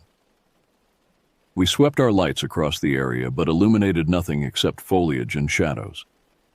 The forest had gone unnaturally quiet again, the same eerie silence we'd experienced the previous night. "Let's build up the fire," I suggested. The idea of light and warmth seemed comforting, even if it was mostly psychological. As we gathered around the rekindled flames, Melanie gripped Josh's arm suddenly. "Listen," she whispered. At first, I heard nothing. Then it came, a sound so incongruous it took several seconds to process. Someone or something was whistling, a simple 3-note pattern repeated at irregular intervals. The sound seemed to move, circling our campsite just beyond the reach of our firelight. "Hello?" Darren called out. "Is someone there? We're friendly hikers." The whistling stopped immediately. For several heartbeats, the only sound was the crackling of our fire. Then came a response, not words, but a perfect mimicry of Darren's voice repeating his exact inflection. "Hello? Is someone there? We're friendly hikers." The imitation was so precise it seemed impossible, like hearing a recording played back. Goosebumps erupted across my arms. "What the hell?" Josh muttered. The voice came again, this time mimicking Josh. "What the hell?" "It's playing with us," I said quietly. As if in confirmation, my own words echoed back from the darkness. "It's playing with us." We stood frozen, unsure how to respond to this bizarre encounter. The mimic fell silent for several minutes, long enough that we began to wonder if it had departed. Then a new sound emerged from the forest. Not mimicry this time. but a low, rhythmic clicking noise like stones being struck together. "We need to leave," Melanie said, her voice barely audible. "First light, we pack up and go." None of us argued with this plan. The clicking continued throughout the night, sometimes moving closer, sometimes receding, but never completely disappearing. We maintained a vigil in shifts, keeping the fire burning high, no one managing more than brief, fitful sleep. The pre-dawn light brought no relief. A dense fog had settled over the lake, reducing visibility to less than 20 feet. The clicking had stopped, but the sense of being observed remained palpable. We packed quickly, leaving behind non-essential items to speed our departure. The plan was simple: retrace our steps to the ranger station, then follow the main trail back to the trailhead. If we pushed hard, we could make it out before nightfall. The fog complicated our journey. Landmarks visible just yesterday had vanished in the murky grayness, forcing us to rely on compass readings and trail markers. We moved as quickly as safety allowed, no one speaking except to confirm directions or warn of obstacles. About a mile from camp, Melanie stopped abruptly. "Look at this," she said, pointing to the ground. The trail here was soft, and clear impressions were visible in the dirt, the same unusual tracks we'd seen the day before, but now they were everywhere, crisscrossing the path as if whatever made them had been pacing back and forth. The tracks were fresh, the edges still crisp. "It was here during the night," I said, watching us. "Let's keep moving," Darren urged, glancing nervously at the surrounding forest, now ghostly and indistinct in the fog. We quickened our pace, the silence between us heavy with unspoken fear. The strange tracks followed the trail for nearly half a mile before veering off into the underbrush. I found myself constantly looking over my shoulder, certain that our stalker was keeping pace just out of sight. The fog began to thin as the morning progressed, but our sense of unease only intensified. The forest seemed different somehow, the familiar sounds absent or altered, the spacing of trees not quite as I remembered. Several times Josh consulted the map with growing confusion. "This doesn't look right," he said finally, stopping at a fork in the trail not marked on our map. "We should have reached the ranger station by now." "We must have taken a wrong turn," Darren suggested, though we'd been following the main trail consistently. "Or the fog disoriented us," I added, trying to make sense of our surroundings. We decided to take the right fork, which seemed to angle back toward where we believed the ranger station should be. The path narrowed quickly, becoming less maintained, with branches reaching across the trail and roots creating treacherous obstacles. After another hour of increasingly difficult hiking, the trail disappeared entirely, leaving us standing in a small clearing surrounded by unfamiliar terrain. The realization hit us simultaneously. We were lost. "This is impossible," Josh said, frustration evident in his voice. "We followed the main trail. There's no way we should be this disoriented." "Let's check the compass again," I suggested, trying to remain calm. Darren pulled out his compass and frowned. "This can't be right. According to this, we've been heading northeast, but we should have been going southwest toward the trailhead." "Let me see," I said, taking the compass. The needle spun lazily, never settling on any particular direction. "It's malfunctioning." "Mine too," Melanie said, checking her own compass. "How is that possible?" "Natural magnetic deposits in the area, maybe," Josh suggested, but he sounded doubtful. We had no choice but to use the sun for orientation, but even this proved challenging with the lingering fog and the dense forest canopy obscuring clear sight lines. We selected what seemed to be the most promising direction and began hiking, marking trees as we passed to avoid going in circles. The day wore on and our progress seemed painfully slow. The terrain became increasingly difficult. Steep inclines, rocky outcroppings, dense underbrush that snagged at our clothing and equipment. By mid-afternoon, we were all exhausted, both physically and mentally. "We need to stop and regroup," I said finally. "We're burning energy and not making meaningful progress." We found a small clearing and dropped our packs, grateful for the respite. As we shared water and trail mix, I noticed Melanie staring intently into the forest. "Do you hear that?" she asked. At first, I heard nothing unusual. Then it registered. A faint, rhythmic tapping sound coming from deeper in the woods, the same clicking we'd heard during the night. It's still following us, Josh muttered. Maybe it's trying to communicate, Darren suggested, though his expression betrayed his doubt. Or it's hunting us, I said quietly. The clicking grew louder, more insistent, coming from multiple directions now. It was as if we were surrounded, the sound closing in from all sides. We gathered our gear quickly, abandoning the rest break. Stay together, I urged as we moved off, choosing the direction with the least audible clicking. The sounds followed us throughout the afternoon, sometimes receding, sometimes approaching so close I was certain we'd come face to face with whatever was making them. The forest grew darker as clouds gathered overhead, promising rain and an early dusk. With daylight fading and no sign of the trail, we were forced to make camp in another small clearing. Unlike our previous sites, this one offered little natural protection. No lake or rock formations to guard our backs, just trees in every direction. As we set up our tents with grim efficiency, I couldn't shake the feeling that we were exactly where something wanted us to be. The rain started just after sunset. A gentle patter at first, quickly intensifying to a steady downpour that drummed against our tent flies and saturated the ground. We huddled beneath our inadequate shelter, the planned campfire impossible in the deluge. Our headlamps created small islands of light in the overwhelming darkness. The temperature dropped rapidly, and soon we were shivering despite our layers of clothing. The clicking sounds had stopped when the rain began, which should have been reassuring, but somehow wasn't. "We can't stay out here another night," Melanie said, her voice barely audible over the rainfall. "We need to find our way back to civilization tomorrow, no matter what." "Agreed," I said. "First light, we pick a direction and stick with it. Eventually we'll hit a road or a town." "We should be taking shifts keeping watch," Josh suggested. Darren nodded. "I'll take first watch." We established a rotation, 2 hours per person, using our watches to track time. I was scheduled for the final shift just before dawn. Exhausted from the day's arduous hiking, I fell into a restless sleep almost immediately, my dreams filled with shadowy pursuers and endless forests. When Josh woke me from my watch, the rain had slowed to a drizzle. The forest was draped in fog again, limiting visibility to just a few yards beyond our campsite. I positioned myself at the edge of our cluster of tents, straining to see or hear anything unusual in the pre-dawn gloom. For the first hour, the forest remained quiet except for the occasional drip of water from saturated branches.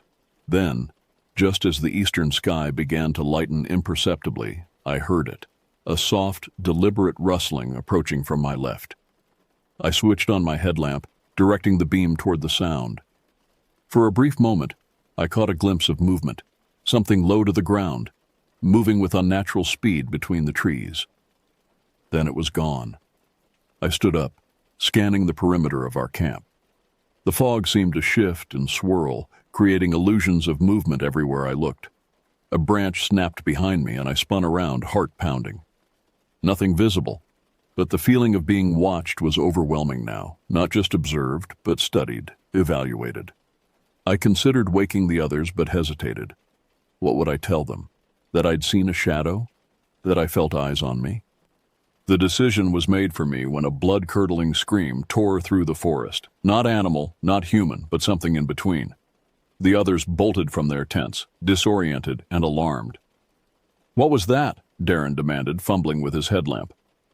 "I don't know," I admitted, "but it's close."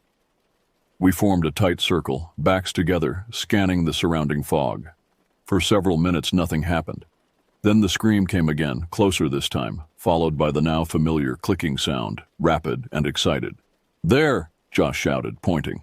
Through a gap in the fog, about 30 yards away, stood a figure. In the poor visibility and strange light, details were difficult to discern, but its proportions were wrong.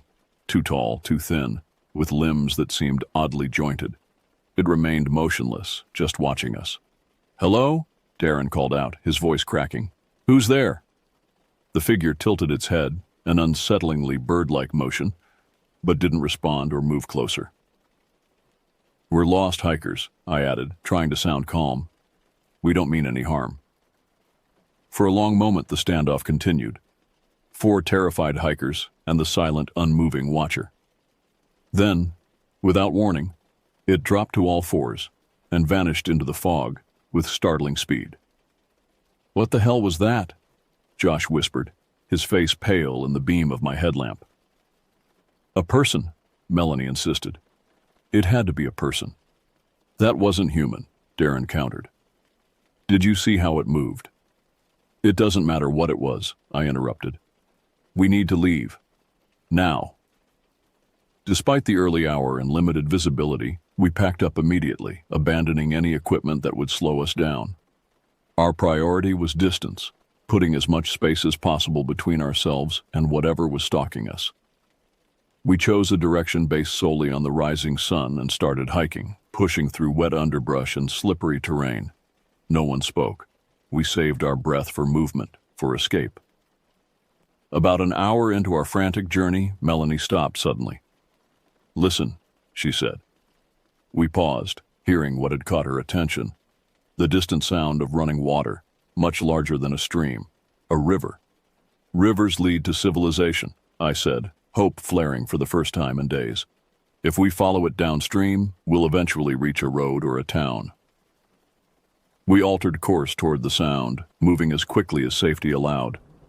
The terrain grew steeper as we descended toward the river valley, forcing us to use trees and rocks for support. The fog began to lift, revealing glimpses of our surroundings, unfamiliar territory, but at least we could see more than a few yards ahead. When we finally reached the river, it was larger than expected, about 30 feet across with a strong current.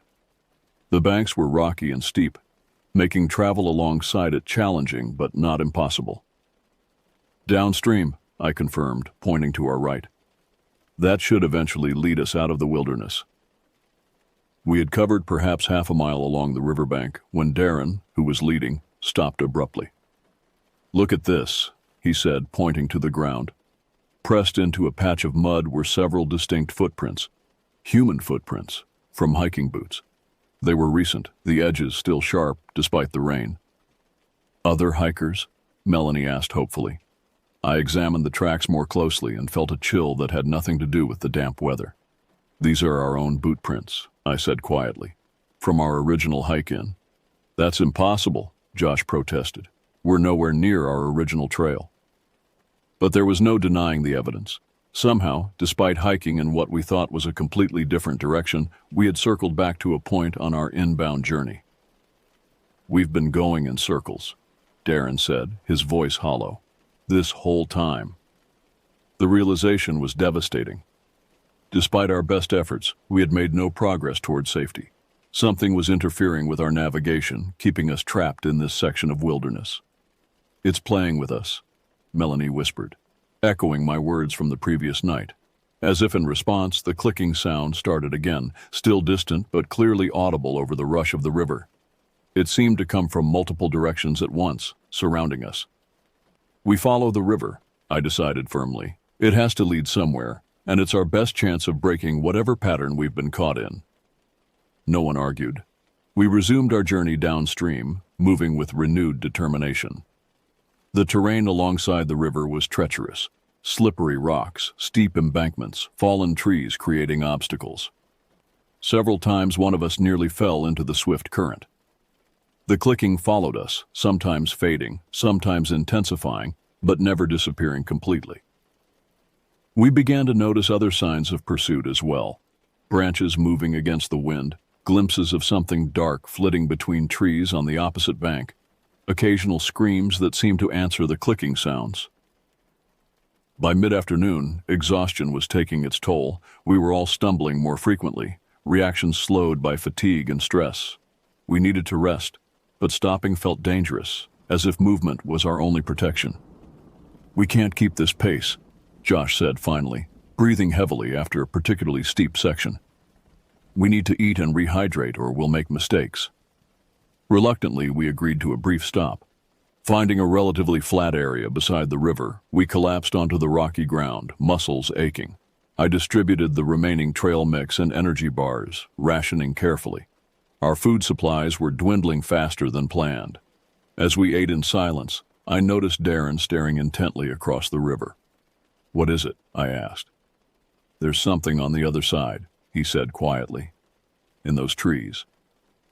I followed his gaze but saw nothing unusual. Then movement caught my eye, a dark shape shifting position behind a large pine. It was difficult to discern details at this distance, but its proportions seemed similar to the figure we'd glimpsed at dawn, unnaturally tall and thin.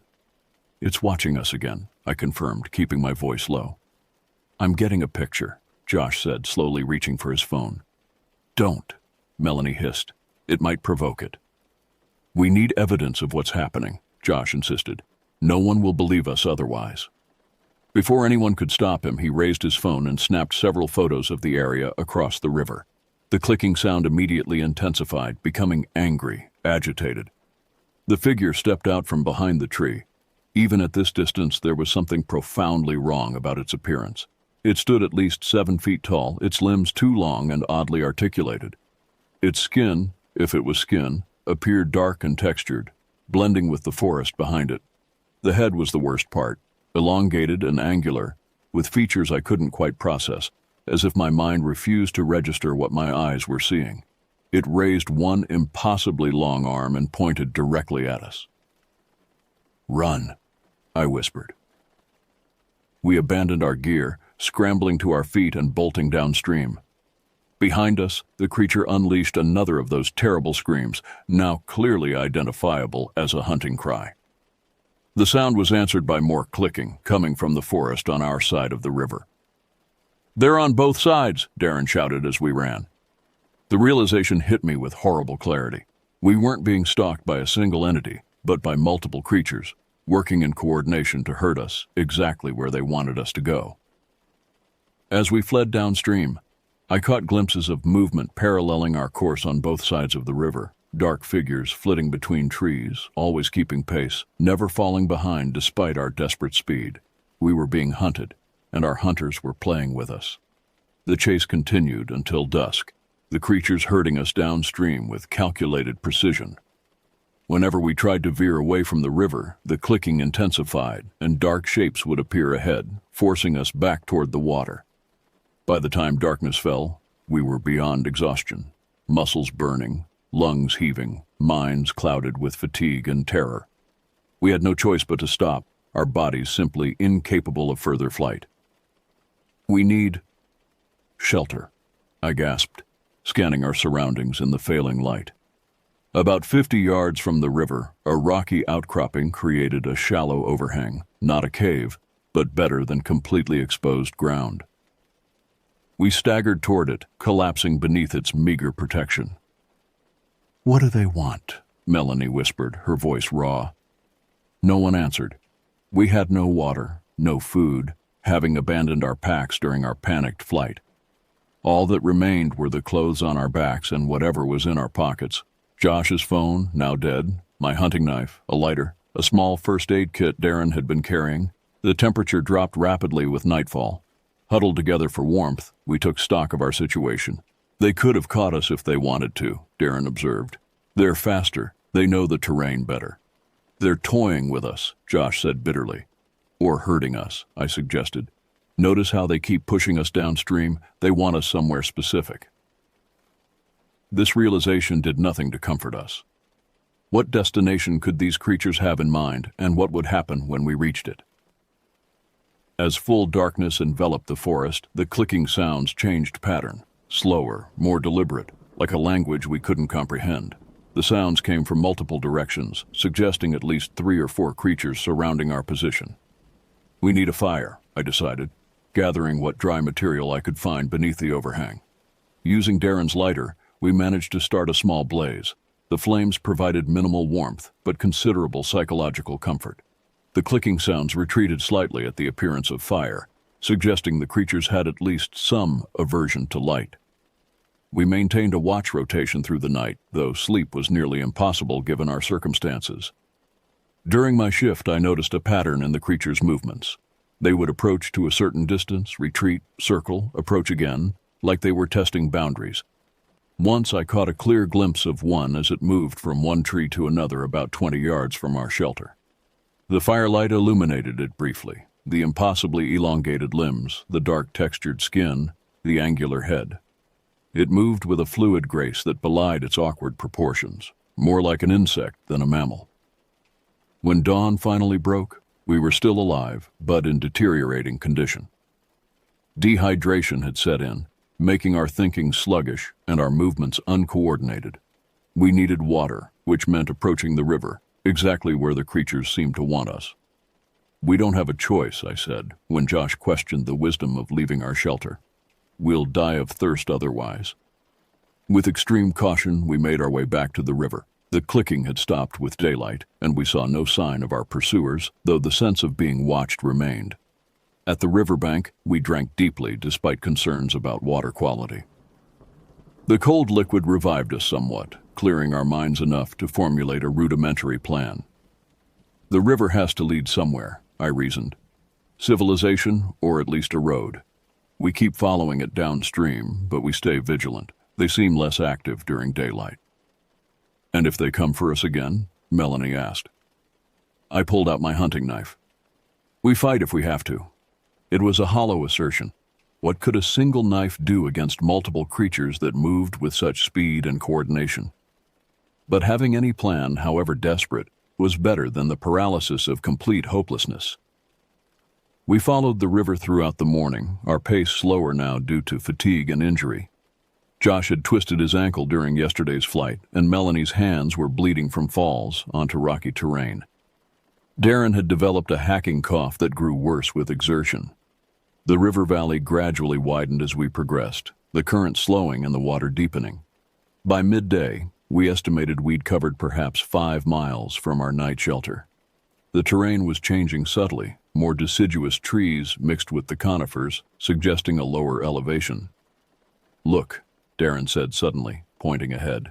"A bridge."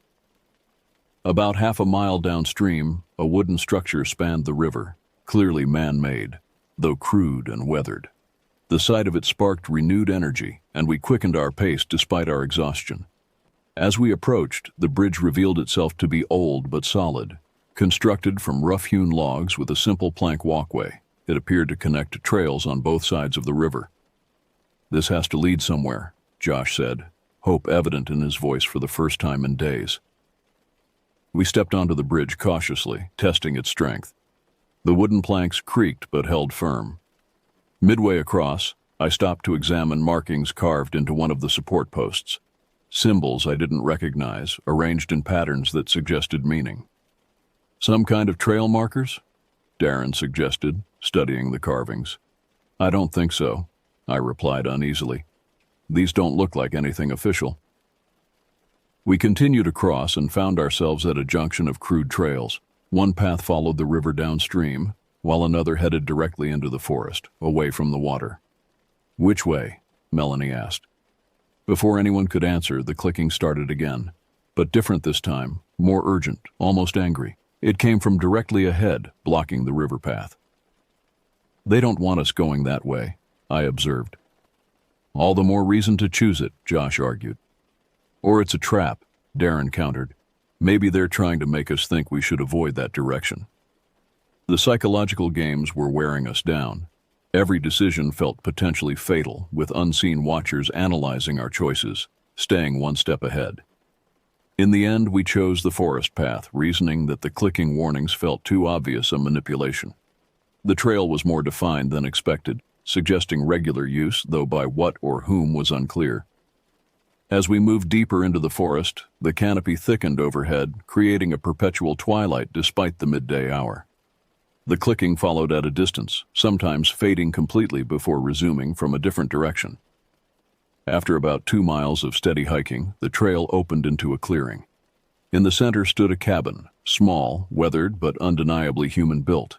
Smoke rose from a stone chimney, indicating occupation. We stopped at the edge of the clearing, suddenly cautious. After days of wilderness and inhuman pursuers, the sight of a habitation should have been welcome. Instead, it filled me with inexplicable dread. "Something's wrong," I whispered. "It's shelter," Josh countered. "Maybe whoever lives there can help us." "They live out here," Darren said slowly, "in the territory of those things. How is that possible?" Before we could debate further, the cabin door swung open. An elderly man emerged, dressed in worn outdoor clothing. He appeared entirely ordinary, white-bearded, slightly stooped with age, face weathered from exposure. He looked directly at us, showing no surprise at finding 4 bedraggled hikers at the edge of his clearing. "Been expecting you," he called out, his voice carrying clearly across the open space. "Come on in before dark falls. Not safe out there after sunset."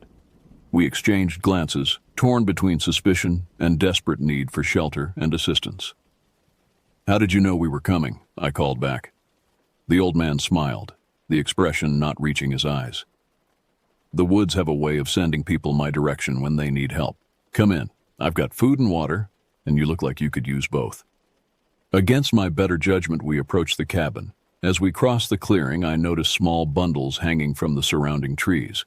Collections of bones, feathers, and unidentifiable objects tied with sinew and twine. The old man saw me looking. "Protection," he said simply. "Been out here 40 years. You learn ways to stay safe." Inside, the cabin was a single room with sparse furnishings, a wood stove, a rough table with chairs, a narrow bed in one corner, shelves lined with jars and books. Animal pelts hung from the walls, alongside tools and weapons. "Sit," the man instructed, gesturing to the table. "Name's Hansen. Used to be Forest Service back when they staffed the stations year-round. Decided to stay on when they pulled out."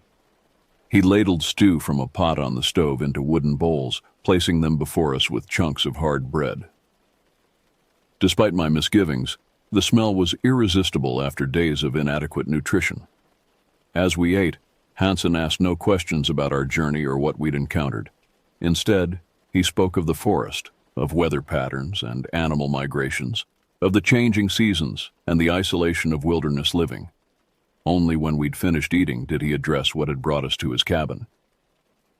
"You've seen them, haven't you?" he asked, his tone matter of fact. "The Watchers." We exchanged glances, unsure how to respond. "It's all right," he continued. "Everyone who finds my cabin has seen them. That's how it works." "What are they?" Josh asked, breaking our silence. Hansen shrugged. "Got different names in different cultures. Navajo call them skinwalkers. Other tribes have their own terms. Scientists who come through looking for them never find anything, of course. They only show themselves to who they choose." "Why are they hunting us?" Melanie asked, her voice trembling. "Hunting?" Hansen laughed, a harsh sound without humor. "If they were hunting you, you wouldn't be sitting at my table. No, they're testing you. Like they tested me 40 years ago." "Testing for what?" I demanded. Hansen's eyes met mine, and for a moment, something flickered behind them. Something ancient and calculating that didn't match his appearance. "Worthiness," he said simply. "The forest has its guardians. They decide who belongs and who doesn't." As darkness fell outside, the clicking sounds resumed, closer now, surrounding the cabin. Hansen seemed unconcerned, adding wood to the stove and lighting oil lamps as night descended. "You'll stay until morning," he said. It wasn't an offer, but a statement of fact. "I'll show you the way out at first light. There's a logging road about 5 miles east. It'll take you back to civilization." Despite our exhaustion, none of us slept soundly that night. We took turns resting on the floor, wrapped in blankets Hansen provided. The clicking continued outside, sometimes approaching the very walls of the cabin, sometimes retreating into the forest. During my watch, I noticed Hansen wasn't sleeping either. He sat by the stove, whittling a piece of wood with practiced movements, occasionally glancing toward the windows. "How do you live out here with them?" I asked quietly, not wanting to wake the others. He considered the question for a moment. "We have an understanding," he replied finally. "I respect their territory. They respect mine. The talismans help." He nodded toward the bone bundles visible through the window, swaying gently in the night breeze. "What do they want?" I pressed. Hansen's hand stilled, the knife resting against the wood. "Balance," he said. "The forest maintains its own equilibrium. Too many outsiders disturb that balance." "The missing hikers," I said. "The destroyed campsite we found. Was that them?" "Sometimes they warn," Hansen replied obliquely. "Sometimes they cull. Depends on the trespass." The conversation left me more unsettled than before. Hansen's casual acceptance of the creature's actions, his talk of culling and trespass, suggested a perspective that had shifted far from normal human morality. I wondered, not for the first time, what exactly we were sharing this cabin with. Morning arrived with a heavy mist shrouding the forest. Hansen was already awake, preparing a simple breakfast of oatmeal and strong coffee. We ate quickly, eager to begin our journey to the promised logging road. "Follow the sun," Hansen instructed as we prepared to leave. "Keep it on your right shoulder until midday, then directly behind you. Don't deviate, no matter what you hear or see." "They'll let us go?" Darren asked skeptically. Hansen's expression was unreadable. "You made it to my cabin. That means something to them. But don't test their patience. Move quickly and directly." Before we departed, he handed me a small bundle similar to those hanging from the trees. "Carry this," he said. "It won't guarantee safe passage, but it helps mark you as acknowledged." The object felt unnaturally heavy for its size, wrapped in leather with feathers and small bones protruding from the binding. I secured it to my belt with reluctance, distrusting Hansen almost as much as the creatures, but unwilling to reject any potential protection. As we set out, Hansen remained on his porch, watching our departure with those strange, evaluating eyes. Something about his gaze made me quicken my pace, eager to put distance between ourselves and the cabin. The forest seemed different that morning, the mist creating ghostly shapes among the trees, familiar sounds muted and distorted. We moved in tight formation, following Hansen's directions, the sun a pale disk barely visible through the fog and canopy. For the first hour, we heard nothing unusual, no clicking, no screams, no signs of pursuit. Gradually, our pace increased, confidence building with each unchallenged step. "Maybe we're actually going to make it," Josh said cautiously, breaking the tense silence. "Don't jinx it," Melanie muttered. We continued eastward, the terrain gradually descending. The forest composition changed, with more deciduous trees appearing among the conifers, suggesting we were approaching lower elevations. According to Hansen, the logging road should be accessible within a few hours of hiking. Around midday, we paused briefly to rest and reorient. The sun had strengthened, burning through patches of mist, making navigation easier. I checked the bundle Hansen had given me, still secured to my belt, though I couldn't shake the sensation that it had grown warmer, almost pulsing against my hip. As we prepared to resume our journey, Darren froze suddenly. "Listen," he whispered. At first, I heard nothing unusual. Then it registered, the absence of sound. The forest had gone silent again, that unnatural quiet that had preceded each encounter with the creatures. "Keep moving," I urged, fighting rising panic. Hansen said don't stop no matter what. We quickened our pace, no longer trying to move quietly. Speed was our priority now, distance our only defense. The silence followed us, creating a bubble of emptiness that moved with our progress. After another mile, the clicking started again, distant at first, then gradually closing. It came from behind us this time, as if following rather than herding. "Don't look back," I instructed. "Just keep moving forward." The terrain grew steeper, forcing us to scramble over fallen logs and navigate around dense underbrush. Each obstacle slowed our progress, allowing the sounds behind us to draw closer. The clicking accelerated, becoming more agitated. "They're gaining," Josh said, his breath coming in ragged gasps. I felt the bundle at my belt grow hotter, almost burning through the fabric of my pants. Acting on instinct, I pulled it free and held it aloft. The clicking stopped abruptly. "Keep moving," I said, still holding the bundle high. "I think this is working." We continued forward at a steady pace, the bundle seemingly holding our pursuers at bay. For nearly half an hour, we hiked in tense silence, the absence of clicking somehow more unnerving than its presence had been. Then, without warning, a scream tore through the forest, directly ahead of us. We stopped dead, confronted with an impossible choice. Behind us, the clicking had resumed, closing rapidly. Ahead, something waited, announcing its presence with that terrible cry. "They've surrounded us," Melanie whispered. I raised the bundle higher, turning in a slow circle. "We keep going forward," I decided, Hansen said straight east, no matter what. We resumed our advance, moving more cautiously now. The terrain began to level out, and through the trees ahead, I could make out what appeared to be a clearing, wider and more regular than a natural feature. The logging road, Darren said, hope evident in his voice. As we approached the clearing, the clicking intensified from all directions, no longer just behind us, but surrounding us completely. The bundle in my hand began to vibrate, the feathers and bones trembling as if alive. 50 yards from what was indeed a crude dirt road, a figure stepped out from the trees directly in our path.